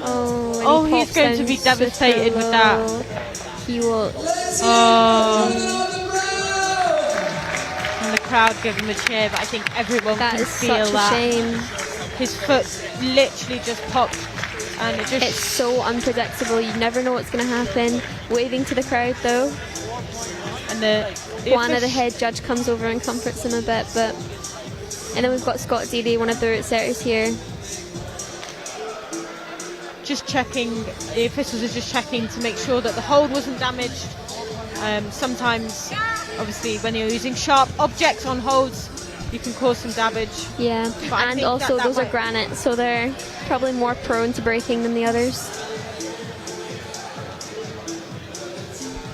Oh, that's so harsh when especially when you've travelled from pretty far and you've been training. Such a shame. And he's come and he's made the finals and he's you know how much he had to give, and we want to see the athletes on these routes. They want to climb the routes, and when you really want the best climber to win, and then when one of the best climbers in the field just slips 100%. For no kind of he'll have so much more in the tank there, but we're just waiting to see if they are going to make a decision about that hold, whether it is damaged or not. I'm not too sure. They're just talking in the climb. Next up for the ladies from Liechtenstein, we have Lorena Beck. Another one of the Beck sisters. They are both so experienced. And Lorena only being 19, if I'm correct. Whoa, incredible. It is insane. She's made multiple World Cup podiums in speeds. Oh, never mind. Never mind. Bit of a slip up there, but Olga, from Poland. amazing athlete. Such a friendly athlete as well. Oh, She brilliant. is, I mean, she is just such a good person. Once again, one of the people that I would say is an amazing climber and such an amazing person. And that stands for so much, doesn't it? Yep.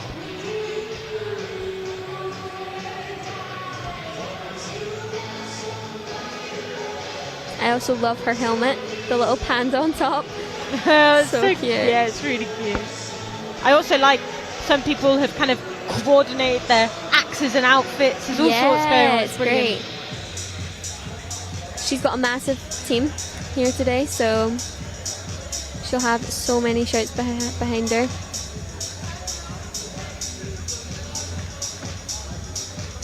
Yeah, the encouragement here is absolutely brilliant from the crowd and the teammates. She moves up to that smart stone, which has a tiny, tiny little dot on the top, so lots of accuracy needed there. And then moves on. Smart stones are actually all handcrafted as well, which is pretty cool. Yeah, it's amazing. We've got loads in the toolbox, so if you're looking at these holds and want to know what they're like, just come down. Come down to the toolbox. Come down and have a go. Next time I'm in Scotland, I'm going to come. 100%. She moves on to this chili. I called it a banana earlier. They were like, no, you can't do that. It's not a banana, it's a chili. And they were very passionate about it. I think you would have had a few angry hold makers behind you there. A few angry Koreans. Yeah. It's definitely a yellow chili for anyone wondering. Olga is also one of the taller athletes in the women's category, so maybe she'll make this move look a bit easier than some of the other athletes did. And she's just setting up here. She knows that it's going to be a tricky one.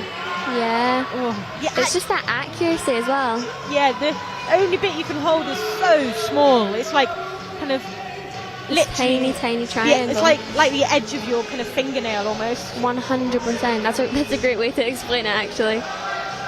Come on. Here she goes. Come on, Olga. I don't think she'll opt yet. Oh, there we go. Oh. I don't think she'll opt to going in a Fig 4 and doing it. I think she's pretty persistent that she wants to get this with her feet up.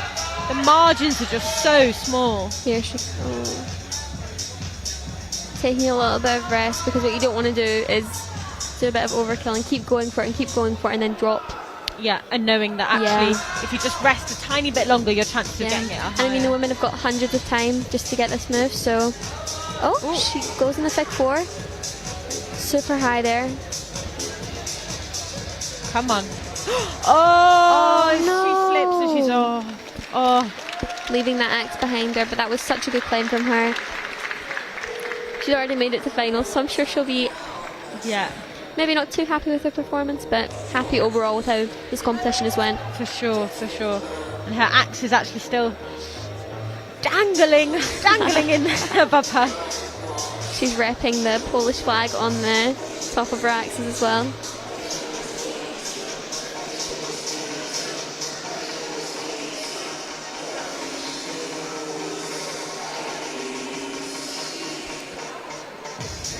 There they go, getting that axe down.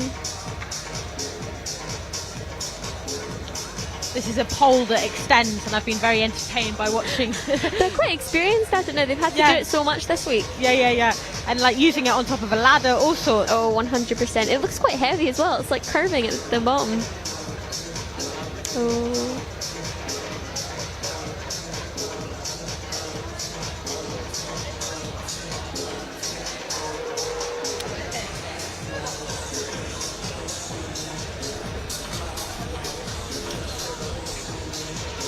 There's a lot of kind of definitely a lot of problem solving involved in ice climbing, you know, getting axes.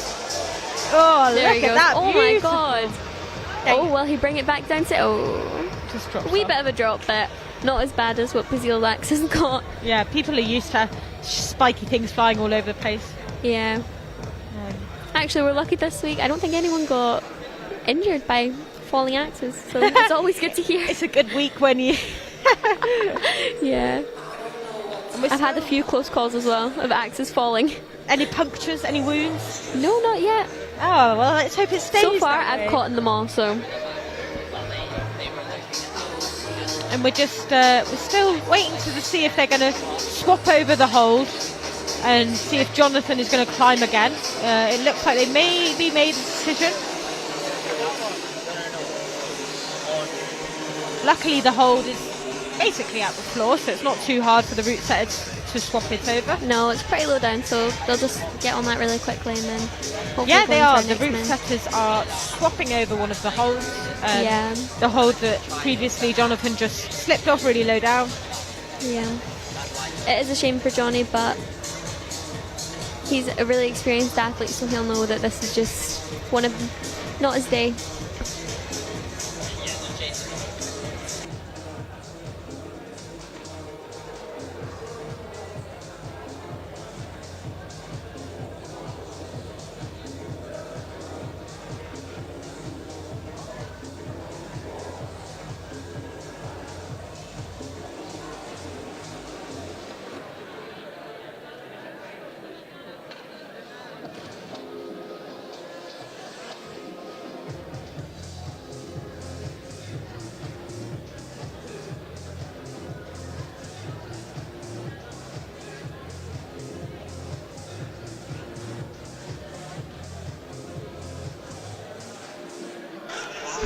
So there you can see that they've swapped over one of the holds, but unfortunately it looks like Jonathan broke it rather than it being broken before he got there, and it doesn't look like he's going to be able to climb again, which is really unfortunate for him.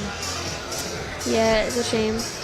But like you were saying, that is part of the sport. It can be pretty brutal sometimes. I mean, you look at how he did last week, getting a World Cup podium, yeah, and then you look at how he's and then doing the this next, week. Anything can happen. It just shows that I think you can never be complacent with where you are, and you've always got to like climb your hardest and concentrate fully. You know, maybe that was a slight lapse in concentration, or maybe it was just luck. Like you do just slip sometimes. It could count on a foot slip if you're not kicking hard enough, or if your front point just comes out, or it could count on you've not got the right type of pick on your axes. Yeah, it can for really sure. be anything. Because within kit there is quite a lot of difference, and it is up to you what you choose to use. Yeah, 100%. We're ready to restart the men. So we're going to restart with the men's final here. Okay, a warm welcome from Liechtenstein, Andreas Gantner. So we have Andreas Gantner coming up. Yeah, this is just one of the Gantner brothers. There's another one coming just a bit later. They both qualified for finals, so it is absolutely amazing. They're both such strong brothers as well.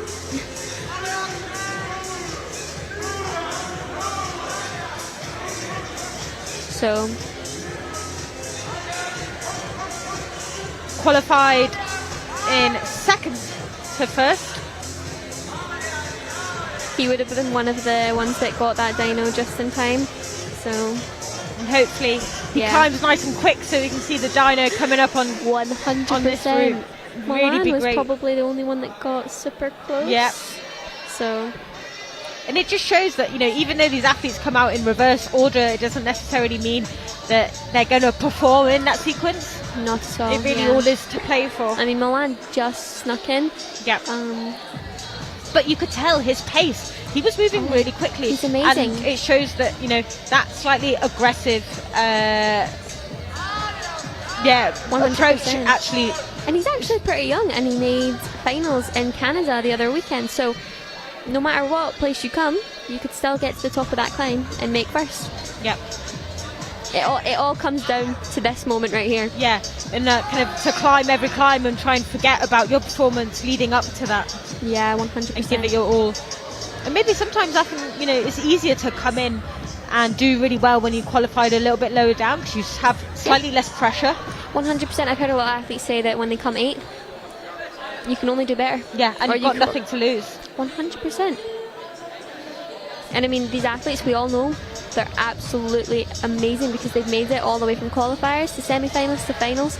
So there's no questioning that these athletes are capable of topping this route at all. Yeah, even just getting here is amazing. 100%.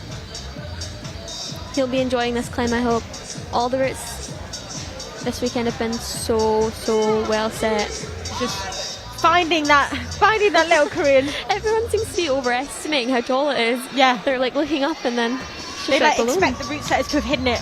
Yeah. Oh, looks super chill even though he's just swinging around on one arm. Yeah, that's what I was saying. They're just like, they recover so well. Come on, Andreas. The Liechtenstein team is so strong. They're absolute machines. Yeah. Just getting that draw in there. I'm hoping he'll get this move, no bother. Come on. Another foot slip, but he'll kick back in. Worked out maybe in his favour because he's now got a foot in a good position, hopefully. Oh, that looked like a good position. It just looked like maybe he didn't shake out enough before he went again. So yeah, he'll definitely reaffirm his position and then, yeah. Come on. One more time, come on. First try. Yeah. Oh, he just slips out, but he just pops out. This could also be a point of, maybe his picks aren't sharp enough. Yeah. It can always come down to that as well. Or maybe it's slightly too big to fit in. 100%. Oh, and he's really struggling. He's just not getting it in. Or as soon as he weights it and moves up, it seems to. Yeah, he might be styling it a bit too low, so he might just have to. I'm curious to why he's not going maybe a little bit further along the barrel, but maybe I'm wrong in saying that. Oh, so draining. He's really struggling to get any pressure out of that. He'll be really pushing hard to get this in.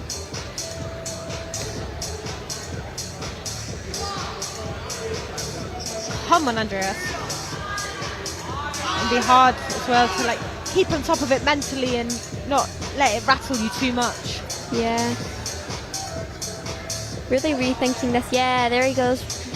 One more along the barrel. High foot, come on. He gets that in. And let's hope this time. Yep. I think it might be his picks. Yeah, it's really not happening for him. No. And so I think he might be negotiating skip at this point. Yeah. If he's seen that it's in range of his reach. And so what will it be about the pick that is making it particularly hard? It could be the tip of his pick. Usually it's the tip that has the issues. So it could either be that it's too blunt or maybe he's damaged it on one of the other holds and it's just not working for him. Yeah, for sure. Considering lots of the holds are metal or made out of granite, they could quite easily. And he's making it work. Here he goes. Yes. Oh, what a man. I bet he is so relieved right now to have just made it past that point. What a guy. Here he goes. He knows that will have eaten away. Yeah. A hell of a lot of energy and time as well. 100%. The men have got 6 minutes, so a long time. Although this wall is massive. And if 6 minutes is not long enough to get to. No. And if he wants to get to the top of that route, he's going to have to machine through this lower section. Run, basically. Run vertically up this plywood. 100%. And the people here are screaming. They're going mental for him. Screaming to get him to the top. Come on. I was thinking that the route starters made this slightly too hard for men and women, but yeah, it seems to be maybe that one move low down could be slightly more amenable, but it's looking like a great level. You've got to remember as well, the climbers have climbed 4 qualifiers and a semi-final, and then only 2 hours later climb a final on the same day. They're going to be pretty tired by now. 100%. Here he goes up into this Korean undercut. Come on! And then the Korean wrap. Making this look super smooth now. Hopefully he'll get into that. He's trying to go as fast as possible. Maybe 100%. I think he's in 3rd right now, so he'll be hoping. well, he doesn't know, to be fair, so Yeah. he'll just be wanting to get as far as he can. Come on. The crowd is Right up. screaming at him, and I'm really wondering what time it is now. Going up to this replay, look at him, you can really tell. And that's it. Time out. There he goes. But still. He won't know it yet, but that's him in range of the podium. Provisional. Yeah, provisional third place. So, but still, there's a bit of a smile there. Yeah, 100%. I think he definitely could have gone further if he just secured that Dennis a little bit earlier. Yeah, 100%. It also would have saved him energy, but to be fair, he didn't look very tired when he was going. It shows how much more he had to give, doesn't it? Yeah, 100%. Getting untied by both the route setters, Willis and Scott. Such camaraderie between all the athletes here. Willis having a week off this week for route setting, and I mean the routes are amazing. So yeah, there's so few people in the country that have the skills to do that, and it requires basically Will and Dennis to give up their own British Championships to make these comps happen, and that's a really, really cool thing that they do. Yeah, 100%. Good of the sport. He walks away looking really tired, but drained. That's good. That's what we want to see. The fact that they just left everything on the wall. And I think next is we're gonna have a woman out, and then his brother. So bit of brotherly rivalry. Yes. You would expect some rivalry. Well, obviously there's rivalry, but like between him and his brother, I only ever see good vibes with them. They're always super psyched for the other ones to do super well, so it's amazing. And so next out for the women, we have Lorena Beck. Okay, we are ready for our Lea's sister. lady of the night. Give a warm welcome to Lorena Beck. Yeah, so I'm pretty sure she's 19 years old. Oh, amazing. So it's making really cool. multiple World Cup podiums, and I'd say an amazing amount of Continental Cup finals and podiums. She is an amazing athlete, and I can really see her being one to watch on the scene 100%. She already is, but yeah, so in this competition we have an under 18s and under 20s category, but they are also able to compete in the seniors if they qualify, and that's what's happened here with Lorena Beck. It just shows how good the level is at such a young age as well. It really does, and she also has her sister behind her at this comp, so she'll be super happy to have her family here supporting her as well. She moves to the Smart Stone section a little bit, maybe unsure. Yeah, it's tricky when you've got the options of which orientation to use your X, and obviously once you commit to one and start moving up, you can't really come down, or it's a bit more risky to come down again. And also some of these athletes, they could not even know any of these holds. They're coming into this competition, and I mean, I knew most of the holds here because it's my home country, but like the athletes from Haruko, for example, if she had come here and she maybe didn't know some of the holds, it could maybe put a unfair advantage. Yeah, for sure. But lots of these holds are the same style of holds that would get used at World Cups. Yeah, 100%. And Continental Cups. I was flabbergasted when we went away to Korea, and I was like, I know none of these. What's going on? But yeah, she moves up through this section really, really smooth. You can really see the angle of how steep this wall is now. Yeah, not opting for a fig four there, which is just shows she doesn't need it. No, she's really like, she can climb really well front on. Yeah, she's super confident in the way she climbs, not really second guessing anything, going for it super head on, and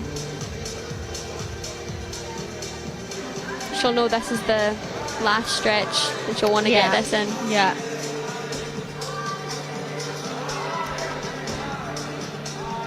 Taking into consideration that she has made multiple World Cup podiums and World Cup finals, I'm hoping that she'll do this move.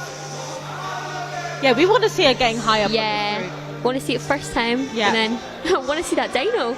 Yeah, we've only got like. Come on, Lorena. It's down to you. Come on, do it for the women. Celebrating International Women's Day yesterday. Here she goes. Oh! She saves it. She saves it. She's still on. Hanging down. What a legendary shot. Here she goes. The crowd really getting behind her here. What a save that was. I think that might have been the save of the competition. Yeah, that was a massive effort from her. Just shows how much she wanted it. Yeah, she gets her feet so high, setting up for this move. Misses it. Get the accuracy. Again. My God. Oh, we are right on the edges of our seats. I've moved closer, yeah. It's crazy. Here she goes. Come on, Lorena. She's got this. It makes me want to put the mic down and just shout at her to try to coach her up this route. Come on. She'll hear all her teammates in the crowd, so... She's already kind of put so much effort into this one move, and she knows that she's got to... Yeah. It's all about the setup. She wants to get a really deep kick in there so she can keep it in. Here she goes. Up. Oh, it just slides out. We know how much, you know, just because you get to this hold, it's really not over. That left foot keeps slipping out as well. I'm not too sure if maybe... I guess the amount of athletes that have got to this point have been right in the same position. Like, the wood will be getting a little bit more worn. They try to make it as good as they can, but the route setters can't help but... The wood might be a bit sketchy here, but... Yeah, but from like multiple people kicking into the same place. Come on, Lorena. Here she goes. One more time. Come on. It's just the... not looking the best here, but she'll shake out and just go again. Come on. I think she's opting for going for the Fig 4. Here she goes. Come on. You can really see on that live stream the close-up of getting that hold. How tiny it really is. It's so... Yes! And she's going to go for a... Here she goes. Try and skip it. Maybe having a wee bit of a head shake there. Not knowing quite what to knows do. she's getting it. I think she wants that skip. Yes, Lorena, come on. Come on. Come on. Again. Come on. Oh, it's just after trying that move so many times, she's going to be tired right now. Yeah, so drained. Hyping up the crowd a little bit. I'm not too sure if that was an accidental hype, but definitely got them hyped. Anyway, come on. Create that momentum. She goes back for the undercut. There she goes. No.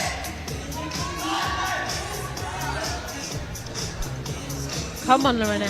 Get enough juice back in those arms just to get through this move, and then you can kind of have a bit of a rest. Yes. There she goes. One more time. Come on. Come on. Oh my God. And I guess every time you swing backwards and forwards as well, you're like moving your foot and maybe like making the foot placement slightly worse each time, wearing away at that wood.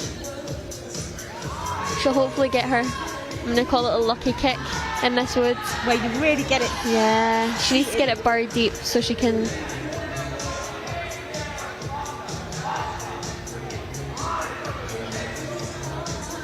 Come on, Lorena. Our final climber out this evening for the women. Massive shake. Come on, Lorena. Come on, you can make it count. Everyone in the centre is just willing her to make it work. Come on, Lorena. Come on. She also only has 6 minutes, and I feel think like she's on her last limbs for this. Yeah. 1 minute remaining, Lorena. That's her got 1 minute left, so she'll need to really give this a massive effort. Come on. Oh, she must be getting so tired on that right arm. Leans her head back, shaking really aggressively. Come on, Lorena. Tell by her facial expressions. I wonder if she'll maybe try and go for the skip again, or if she's going to keep just opting for this. Oh, it's almost hard to watch. Yeah, okay. She goes for the Fig 4 into the undercut one more time. Come on, Lorena. It's just when you come from the Fig 4, you're like so much further right that actually the angle is so hard to make. It might also be the angle of her axes. I don't know. Because her sister, who has the same axis, I'm pretty sure also had trouble. Yep. And along with a few other athletes. You never know. Yeah, there she goes. Massive effort from her. Just even just to hang on that long. What a girl, She is a machine. And that will move her into 4th position, I'm pretty sure, just missing out on the podium. If you do want to have a look at the results on the UIAA.results.info, that is where you will find them. They aren't quite instant, but basically are. Yeah. There you go, just you can see her chatting there with the head setter, Willis Morris, who is also an amazing athlete, recently getting into finals in a World Cup. First male finalist at a World Cup. Who? Willis. Oh, yeah, he's amazing. First male British finalist. He's such a strong climber. And gives so much energy to the sport in general, not just for his own climbing, but for the good of others. And having him as a coach, I think it's really, it helped everyone's ability to climb. Yeah, you can just tell that he's... Even the athletes that have come from all the way from Japan, Liechtenstein, it's helping all around. And I mean, he's put such an effort in this week to make this competition good for these athletes.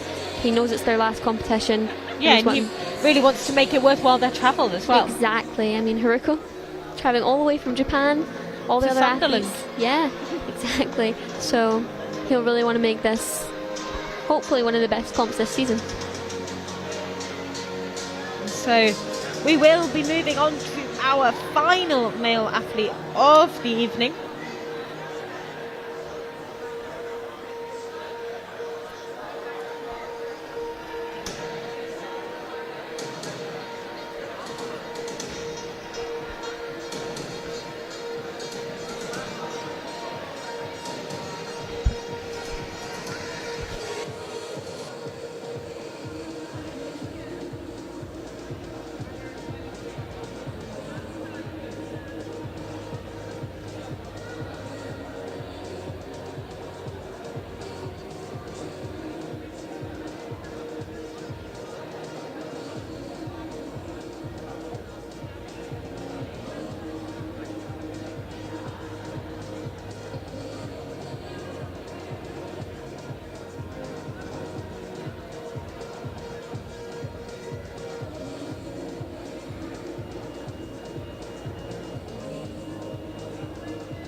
Yeah, so we'll have Florian Gantner out next. He'll have his brother behind him as well, who's just climbed and put in a massive effort as well. So he gave it big licks in semi-finals, getting the top and getting that massive dyno. But he's got an even bigger dyno to come up. So yeah, we haven't seen yet that. No, I'm really hoping someone will do this. Florian is our last chance. Come on.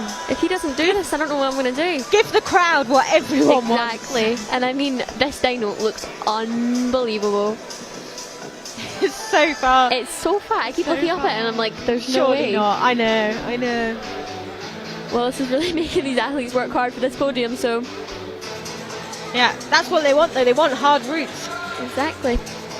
You don't want to come up out to finals and be like, oh, yeah, this is. And like we were speaking earlier about, like if everyone tops it, it makes it into a speed competition effectively. Exactly. And, It's actually happened at a few competitions where every single woman has topped a route.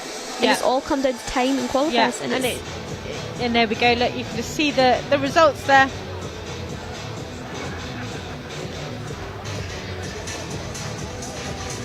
Jonathan currently doesn't have a score as he slipped off the start. I'm not sure whether that means... maybe they're just yet to update it, I'm not sure. Yeah. Maybe they're still not really positive on his score, I'm not sure. Or maybe he's going to climb again. Maybe, he still could, yeah. We currently don't have that information, but as soon as we do, and we you can look at the women's results. I mean, 12.2, 12.2, 12.2, 12.2. Yeah. It's crazy. And look at that, just 1 point or... Annick. Yeah. Oh my god. That is amazing. There you go.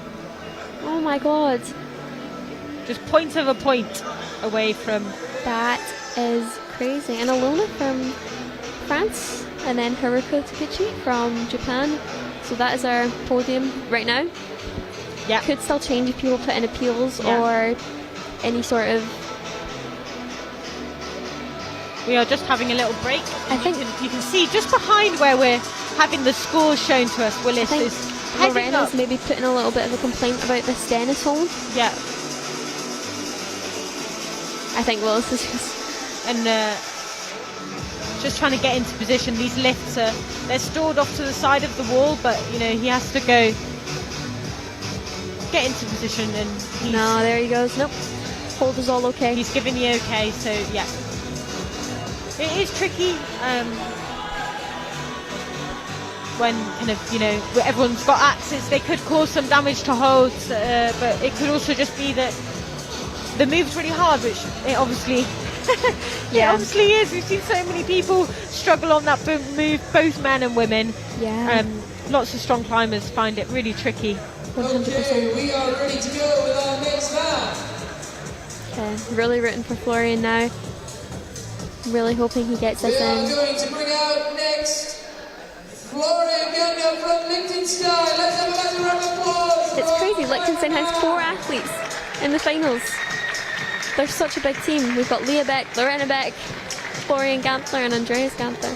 Yeah, it's brilliant. You can kind of see them all hanging out here. Such a big team on the scene. So I'm hoping that he gives us the top today, or at least the dyno.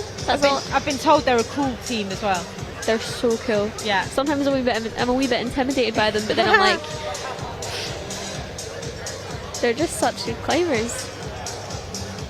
Tightening up those boots, and then let's hope. All I'm asking for is for him to stick this dyno.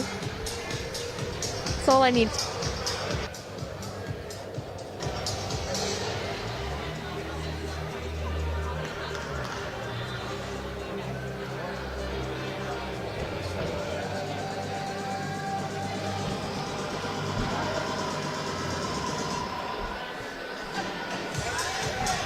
And so Florian is off here. Super duper confident start. Through the pipe. Amazing. Here he goes for these double undercuts, which Johnny slipped off super early, but let's hope he sticks these. Yep. Through that tricky section, then up again to these super slippy smart stones. He moves up and just feels that one with his hand to make sure he knows, but I'm pretty sure that is just a flat edge if I'm totally honest. And I've just been told that Jonathan is going to climb again. Oh. So they obviously decided that hold was damaged before his climb, so that's why we didn't see a result. So yep, after Florian we will see Jonathan. Okay. Which is great, because that gives us more opportunity to hopefully see these athletes get to the top. I think if he sticks this move down low, he's got that dyno in the bag. Yeah. Just needs to get through that undercut. I can see it in my mind now. I'm just flying between the boxes. He feels that one again. Yeah. Just shows how tricky these holds are to kind of decide how to use them, and even for such kind of seasoned athletes. Yeah, getting that long clip in. A few awkward clipping positions this week. Yeah, and although these long draws really help with kind of making sure that there's no rope drag and that you're safe at all times, they are annoying to clip. They swing around a bit more. They're kind of in your body. He's not opting to go long. He's just... It's going to be a big swing down. Engage so much on that left arm. Oh my god. There he goes. Perfect. A really aggressive kick in, making sure that foot stays, and then moves up to the barrel. Good determination. That it's like, I will. Yeah. You can tell he's definitely experienced. His kicks are just so like precise. Yeah. He knows what where he wants to get it. And sometimes as well, you can tell they've kicked in so hard because actually it's really difficult to get them out again. Yeah, you see some wiggle. I mean, it's crazy. Right. Okay, here he comes for this really difficult move. The doomed move. Come on, make it work. First Not time, even hesitating. Oh, come on. You can really see how strong that core is, just staying up there even after he pinged. Come on. Just taking a moment to preserve enough energy. I think he's going to opt for the skip. Yes! He's swinging. Oh no, come on. Again. Swapping over. Yes. I think he's going to try and opt for the hold a little bit closer to the wall, or not. Oh, here he goes again. Come on. Is he going to? Yeah. Come on. Create so much momentum. Come on. Come on. Oh, he's got that in the bag. Yeah. Just one more big effort and he's got it. Got to be so aware of your kind of positioning and Yeah. not to get the rope I think he caught. knew that he maybe wasn't going to get that move in, and so Yeah. now he's just going to opt all of the attention onto this. Needs to be skip. careful of that rope. Oh, come on. I don't think he's getting enough height, No. which is disappointing. It looks like he almost needs to do a few more swings. Just to build up that. Oh, he's hanging off one arm. Oh, Here he goes. come on. Must be so hard as well. You've got to stay composed, you know, when you know that it's not 100%. quite working Here he goes out. again. Come on, he's so close. Come on. Come on. I think he's going to get that touch though. But, oh no, he won't, because you only get the points for skipping if you secure that hold. So he could be doing all of this and he's going to get... Oh, he swings off and no. leaves his axe behind. Oh. Great effort from him. Florian will be disappointed with that, having such a good performance, and he climbed so quickly in the looks a bit disappointed, semi-finals. but I think he'll maybe be happy that I he'll mean, just get even to chill now. Yeah, and even making it 2 finals in such an incredible position Exactly. is amazing. At this point, it's just for the vibes. Yeah, for the vibes, you For heard the it here. vibes, yeah. And they're getting the pole out again. His axe, his axe. The magic axe receiver. Yeah. But we will be seeing Jonathan climb again. And So, buzzing. I we have really want to see this potential. dino. I know. Come on. I'm so Look at that. disappointed. Great Oh. balancing there. And he takes it down safely. Yeah. What a save. Nice one. Okay. Jonathan's getting one more chance on this route, and let's hope. And because he only did a few moves, you do have like up to an hour to recover, but because he only did a few moves, I'm sure he will be coming out. Yeah, pretty he has soon. had quite a few athletes in between, so Yeah, so For you. So make sure we have another loud welcome for when he's ready. just getting suited and booted, ready for his second go on this 100%. final route.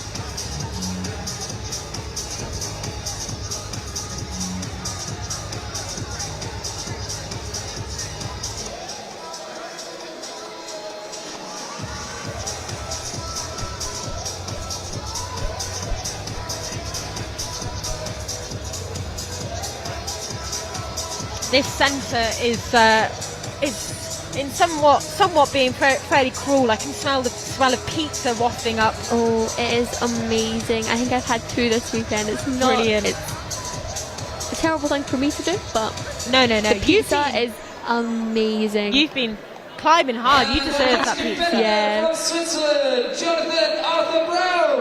And we have Jonathan Brown coming back onto the stage here. One more time. He'll know this is all or nothing here. Yeah. Here he comes out, his second walk of the day. Hopefully that kind of first slip won't have too much of an effect on his mental He's very calm. Yeah. Very well, at least his face always looks very calm. He doesn't look too stressed out about anything really. So I'm hoping, He is I'm really hoping. composed, ready to go. Yeah. Okay, here he goes. And he's off. This is his time to recover. I'm sure he will go through this section with I think good he'll maybe go a control. little bit more careful than he did the last Everyone time. is holding their breath. Oh, he doesn't do that as smooth as he did the last time, but Maybe he's feeling that pressure, not Yeah. wanting to kind of... watching these holds super closely. Here he goes. Up. knows how much there is. Yes, To lose. perfect. Okay, into this undercut. Come on. Yes. Come on, Johnny. And he gets through that lower sequence perfectly. Triple checking that hold. I don't know if that is super... Is it on? It looks like it's just on the edge, but yeah. Oh, it just slipped off, but he managed to kind of... That's you one know- thing as well. Some of these athletes, they won't even get it in the right place and they'll just be like, nope. Commit. Off I go. Yeah. That's great. Oh, he's Okay. almost out of this undercut section. I'm sure he'll be very, Yeah. very glad of it. Here it goes, all or nothing here. Can hear some big shouts for him here in the He's got a centre. massive team here, so he's going to have loads of people behind him.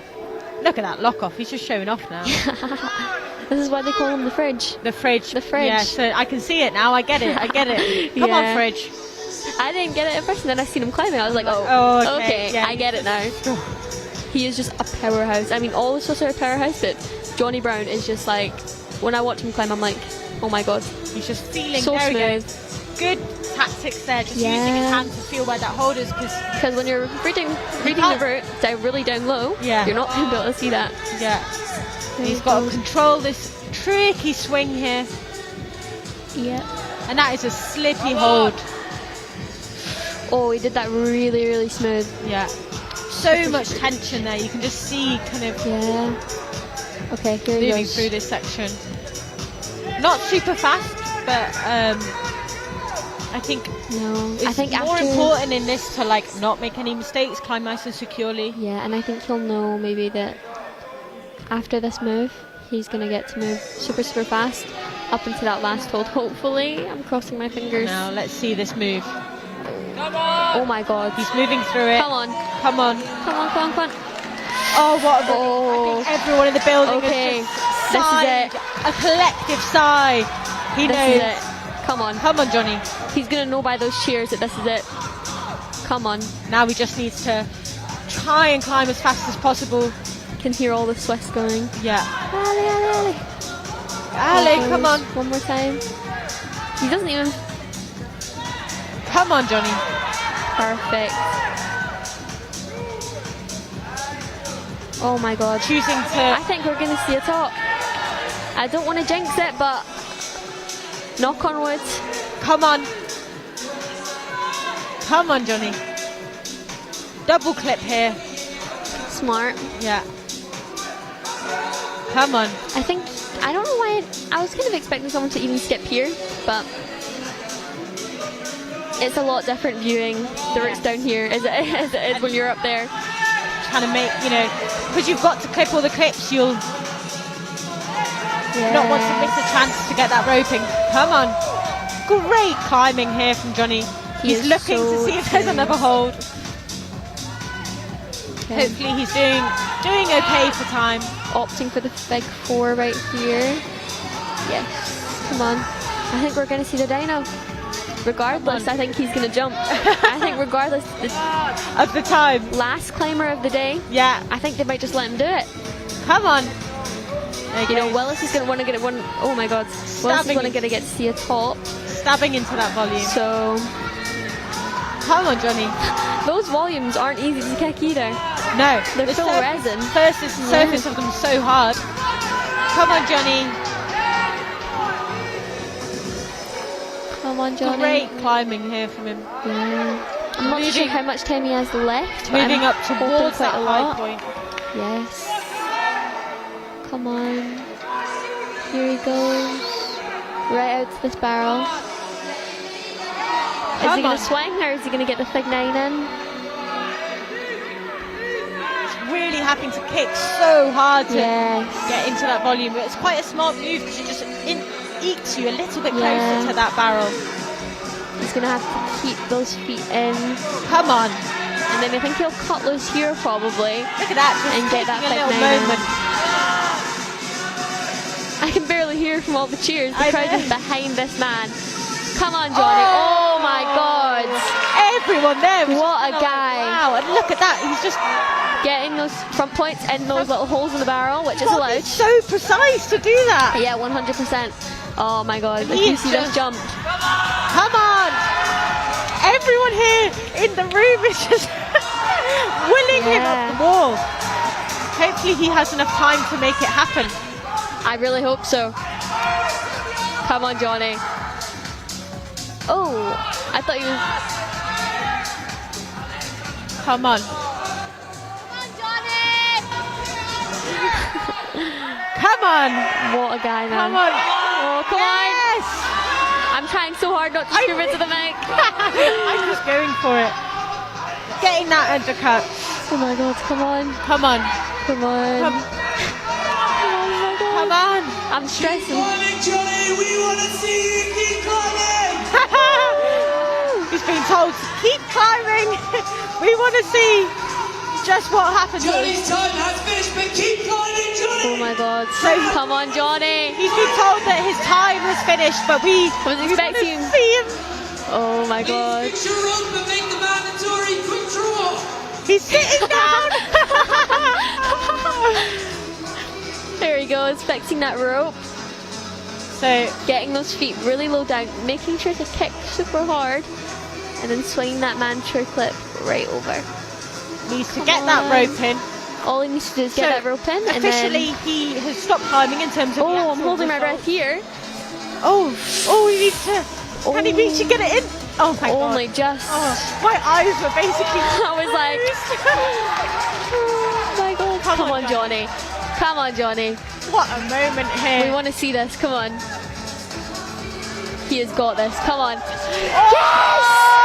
Oh my God! wild. Absolutely wild. Yes, mate. Oh my God, what a guy. Ladies and gentlemen, he can't hear you up there. We need to cheer him on. Come on, Johnny. What a guy. He is Brilliant insane. moment. I can't believe it. The last climber out, he slipped off. Make sure he knows you're entertained.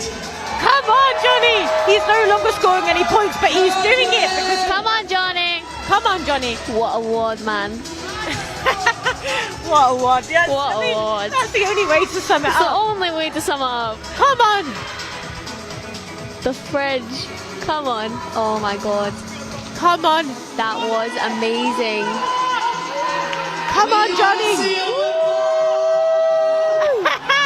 I don't know if you can hear, but he's being encouraged to not clip, but he is clipping. Yeah. And there it is. Woo! I think he's going to climb on top of that box, maybe, and take a flip down. Oh.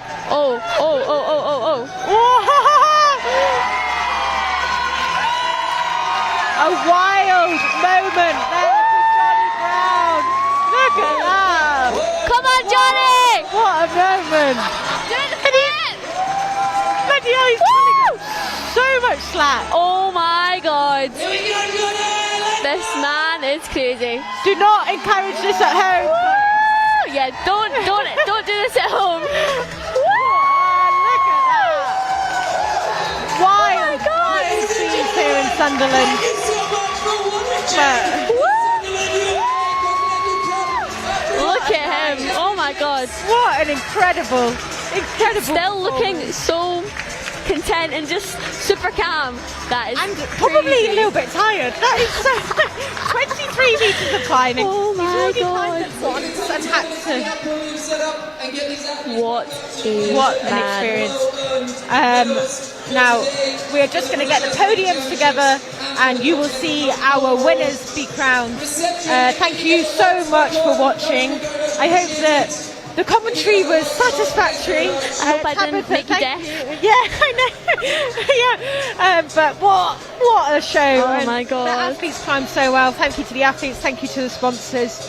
And thank you to everyone that helped put this competition together. Yep.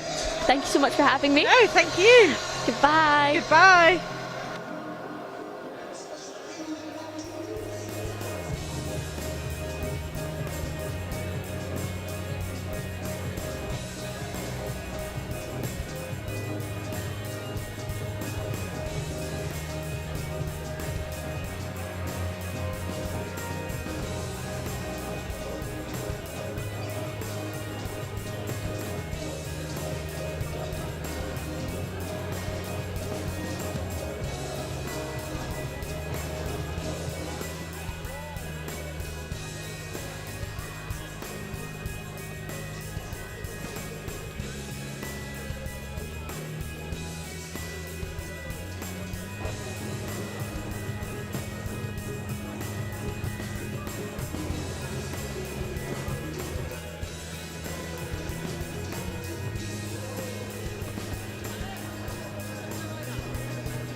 So can all athletes due at the award ceremony please make sure you are ready so we can make it as short and sweet as possible.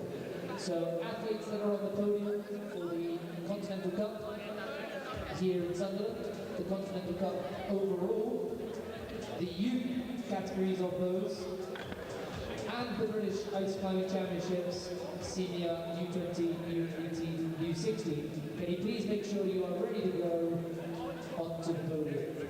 This will take a while if you guys are not ready.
Okay, ladies and gentlemen, we're going to run through these nice and quickly, not to keep them that they're not important. Obviously, every medal is important, and it's been well and hard earned. But just because there's a lot of them that we've got to do today. So first of all, we're going to run through the results and the podiums for the top 3 men and women for the Continental Cup Sunderland. So that is the competition today, a standalone event in the Continental Cup series. So we're going to do the top 3 U18 boys. So in 3rd place, can we please ask from Great Britain for the U18s, Alan Forrest.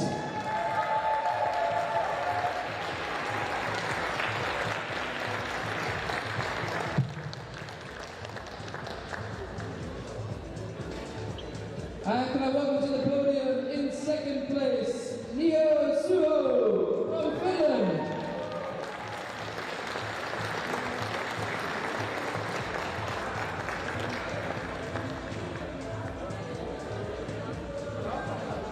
And taking the gold medal from Switzerland, Gillian Blase.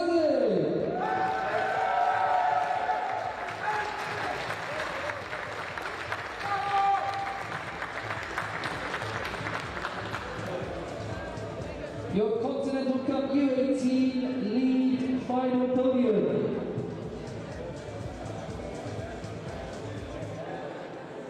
Round of applause for these young lads.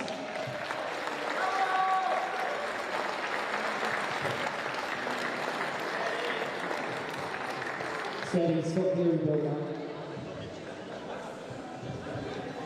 Thank you, lads. We're going to move on to the Youth A. So this is the U18 for the competition today in Sunderland. So welcome to the podium, taking the silver medal, Mia Coyle from Great Britain.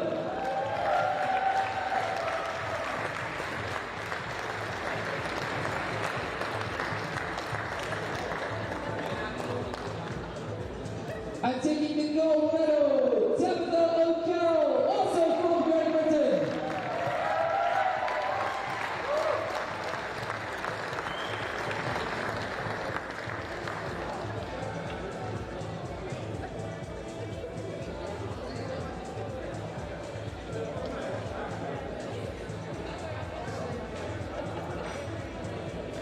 Thank you very much, ladies. Next, we will have the U20 females. So in 3rd place, go over to the podium from Great Britain, Nina Henderson.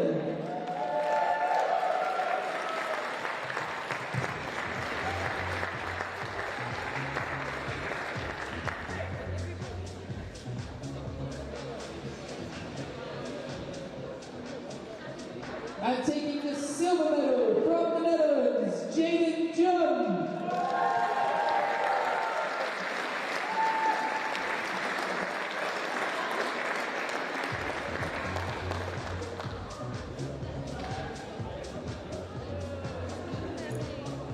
And your U20 gold medalist from Great Britain, let's hear it for Kasha Ogilvie.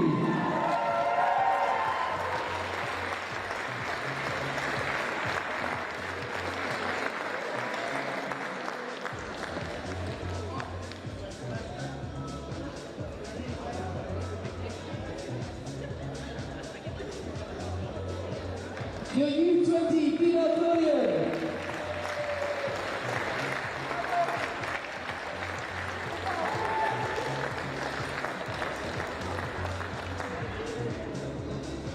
Next, we will have the male category, U20. So go up to the podium in 3rd place from Switzerland, Benedict Lurch.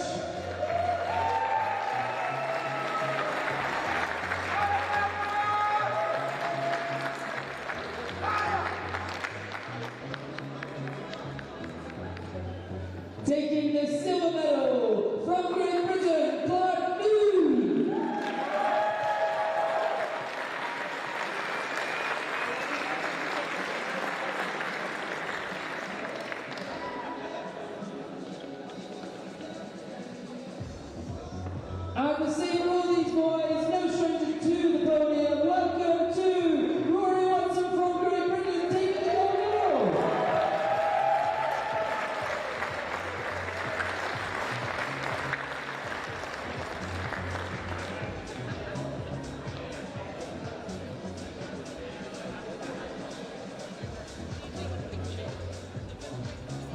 your U20 male podium.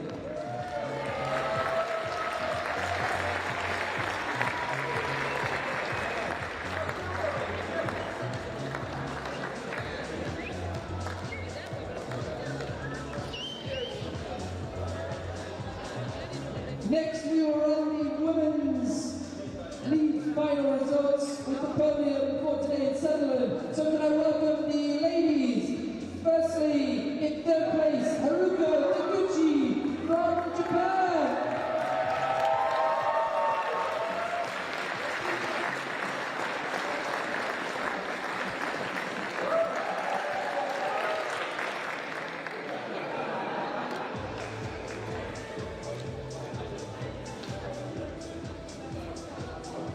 In second place with the silver medal from France, Ilona Serrar.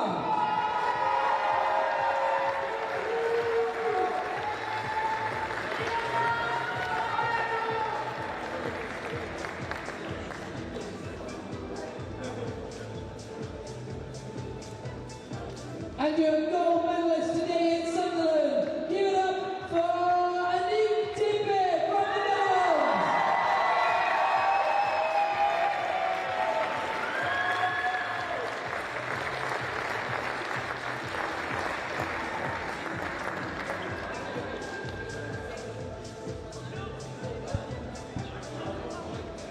Your senior female podium, let's hear it for them.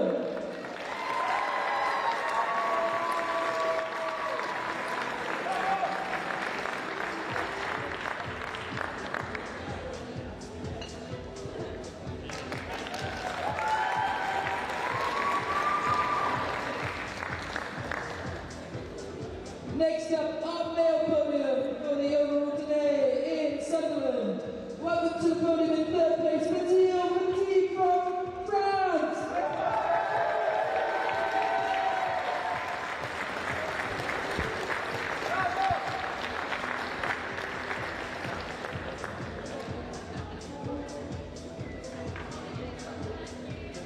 With the silver medal from Switzerland, Jonathan Arthur Brown.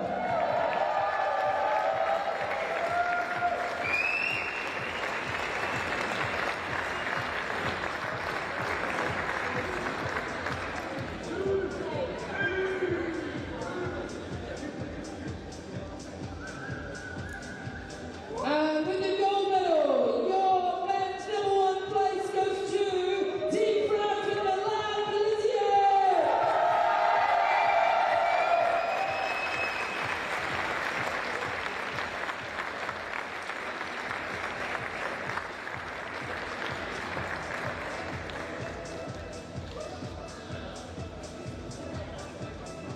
Your senior male podium, ladies and gentlemen.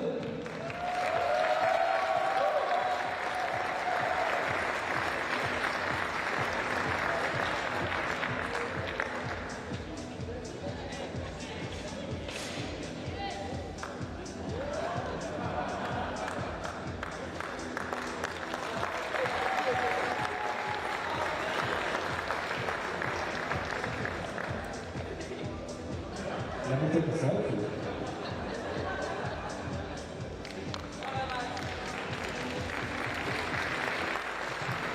Next up, we're going to go to the main event today, our British Ice Climbing Championship. So we do have our youth competitors in this as well. So I'd like to welcome back to the podium for the U18 British Ice Climbing Women.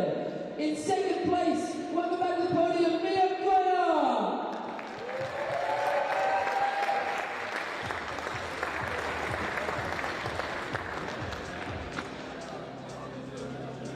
And in first place, your new U18 British Ice Climbing Champion, Tabitha O'Carroll.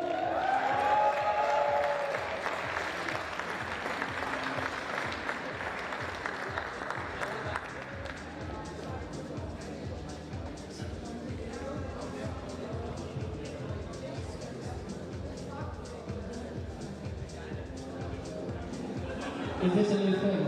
Okay, fine. Give it up for these strong ladies!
British Ice Climbing Champions.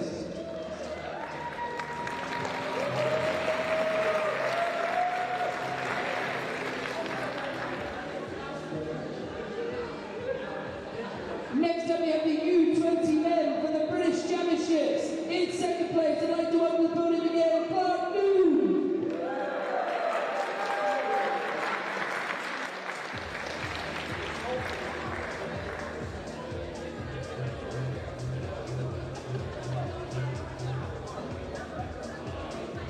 And your new U20 champion, Rory Watson.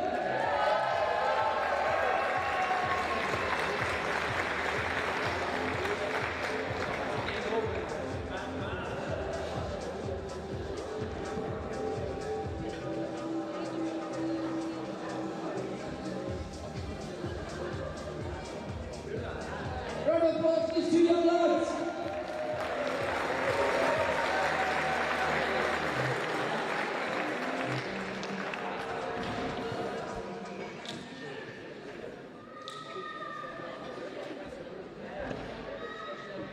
Next up, the British Ice Climbing Championships senior podium. I'd like to welcome the podium once again. In third place, Pierre Keller.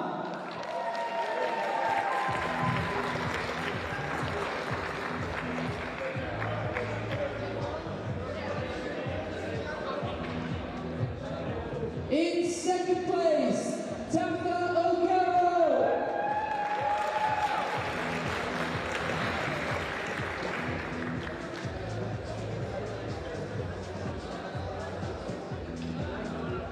And your new senior British Ice Climbing champion is Kasha Ogilvie.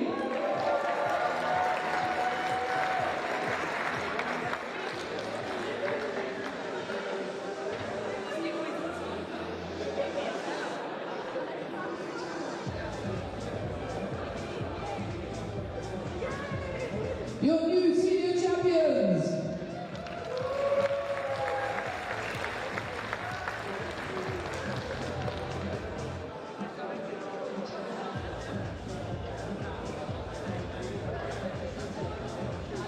And finally, I'd like to invite to the podium for the British Ice Climbing Championships male category in third place, Robert Grinda.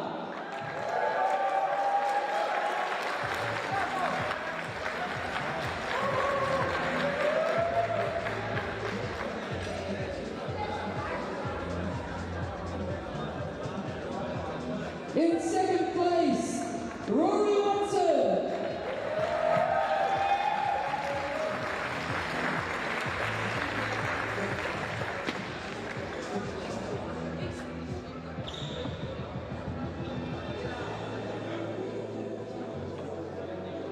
And your new British Ice Climbing champion, senior male, Sam Pinkton.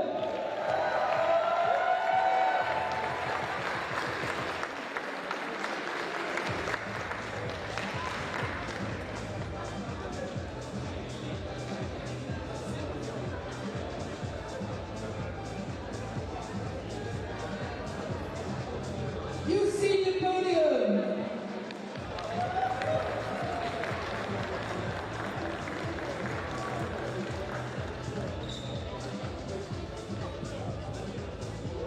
Okay, we are moving on. Last but not least, to the overalls for the Continental Cup for the 24-25 season. I'd like to welcome the podium for the U18 women in third place, Maite Villa-Lopez, who is not here. In second place, Ellen Van Perley, who is not here. And in first place, taking the gold medal in the overall from Great Britain, Tabitha O'Carroll.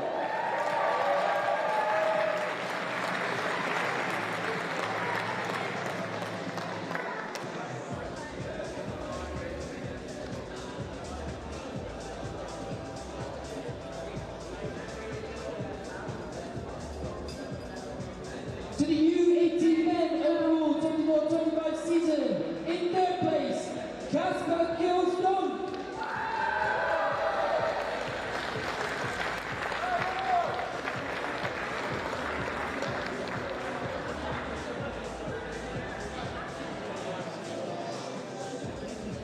In second place from Switzerland, we have Basile.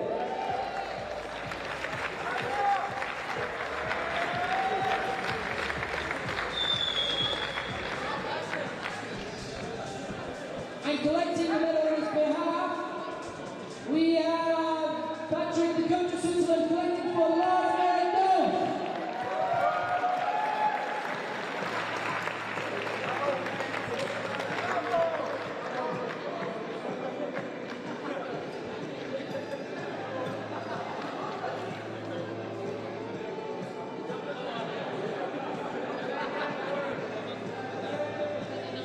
Your U18 male podium for the overall Continental Cup.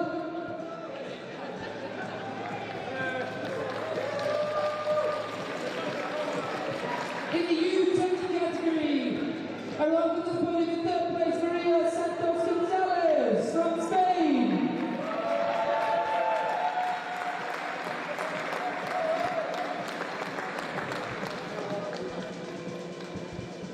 From Great Britain, in second place, Kasha Ogilvie.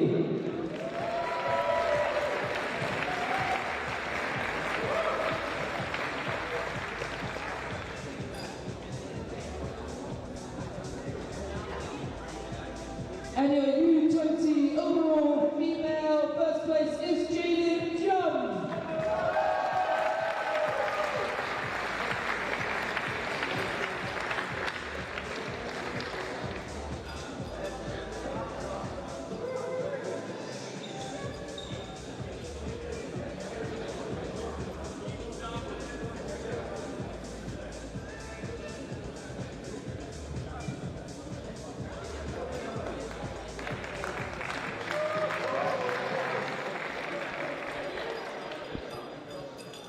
The U20 podium in third place, Milan.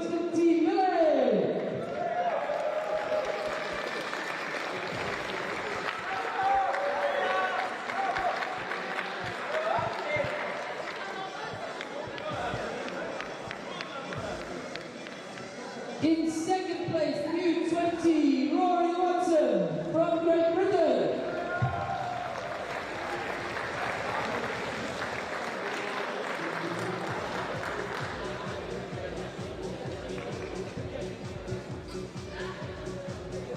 And in first place is Jorge Rodriguez, who is not here, so will be collected to the side. Round of applause for Jorge, who's not here.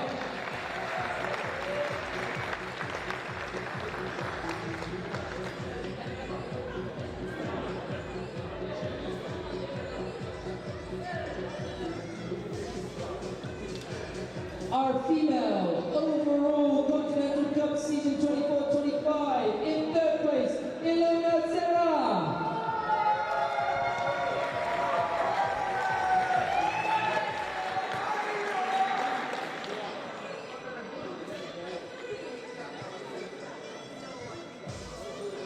In second place, talking back to the podium, Annick Teepe.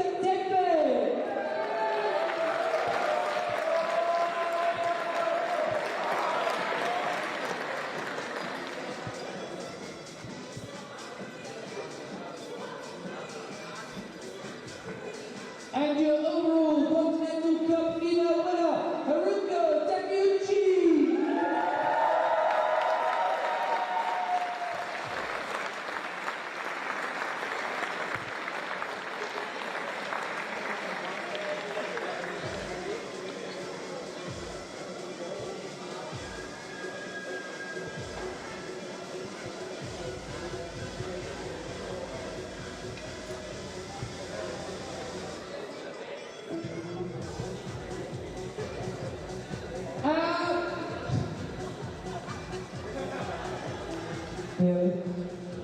Last one.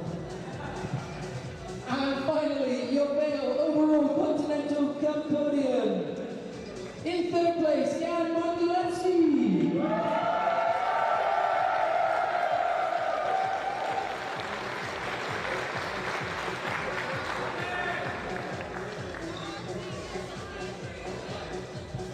In second place, with the silver medal, Lea Beck.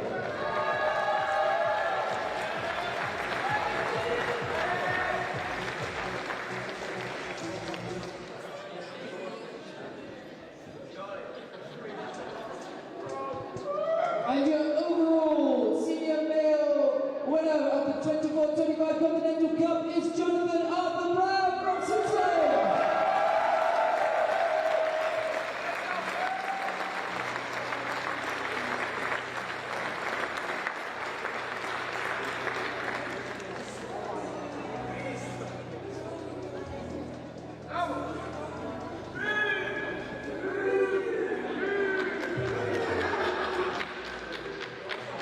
A round of applause for the senior male podium.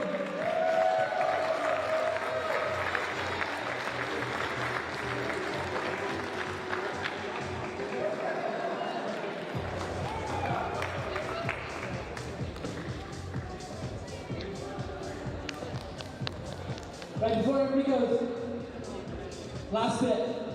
This competition is hellish to set up, hellish to organise, but amazing to run. And I know that a lot of people look at the team that is very small, that put the holds on the wall, but this event happens from literally hundreds of people coming together.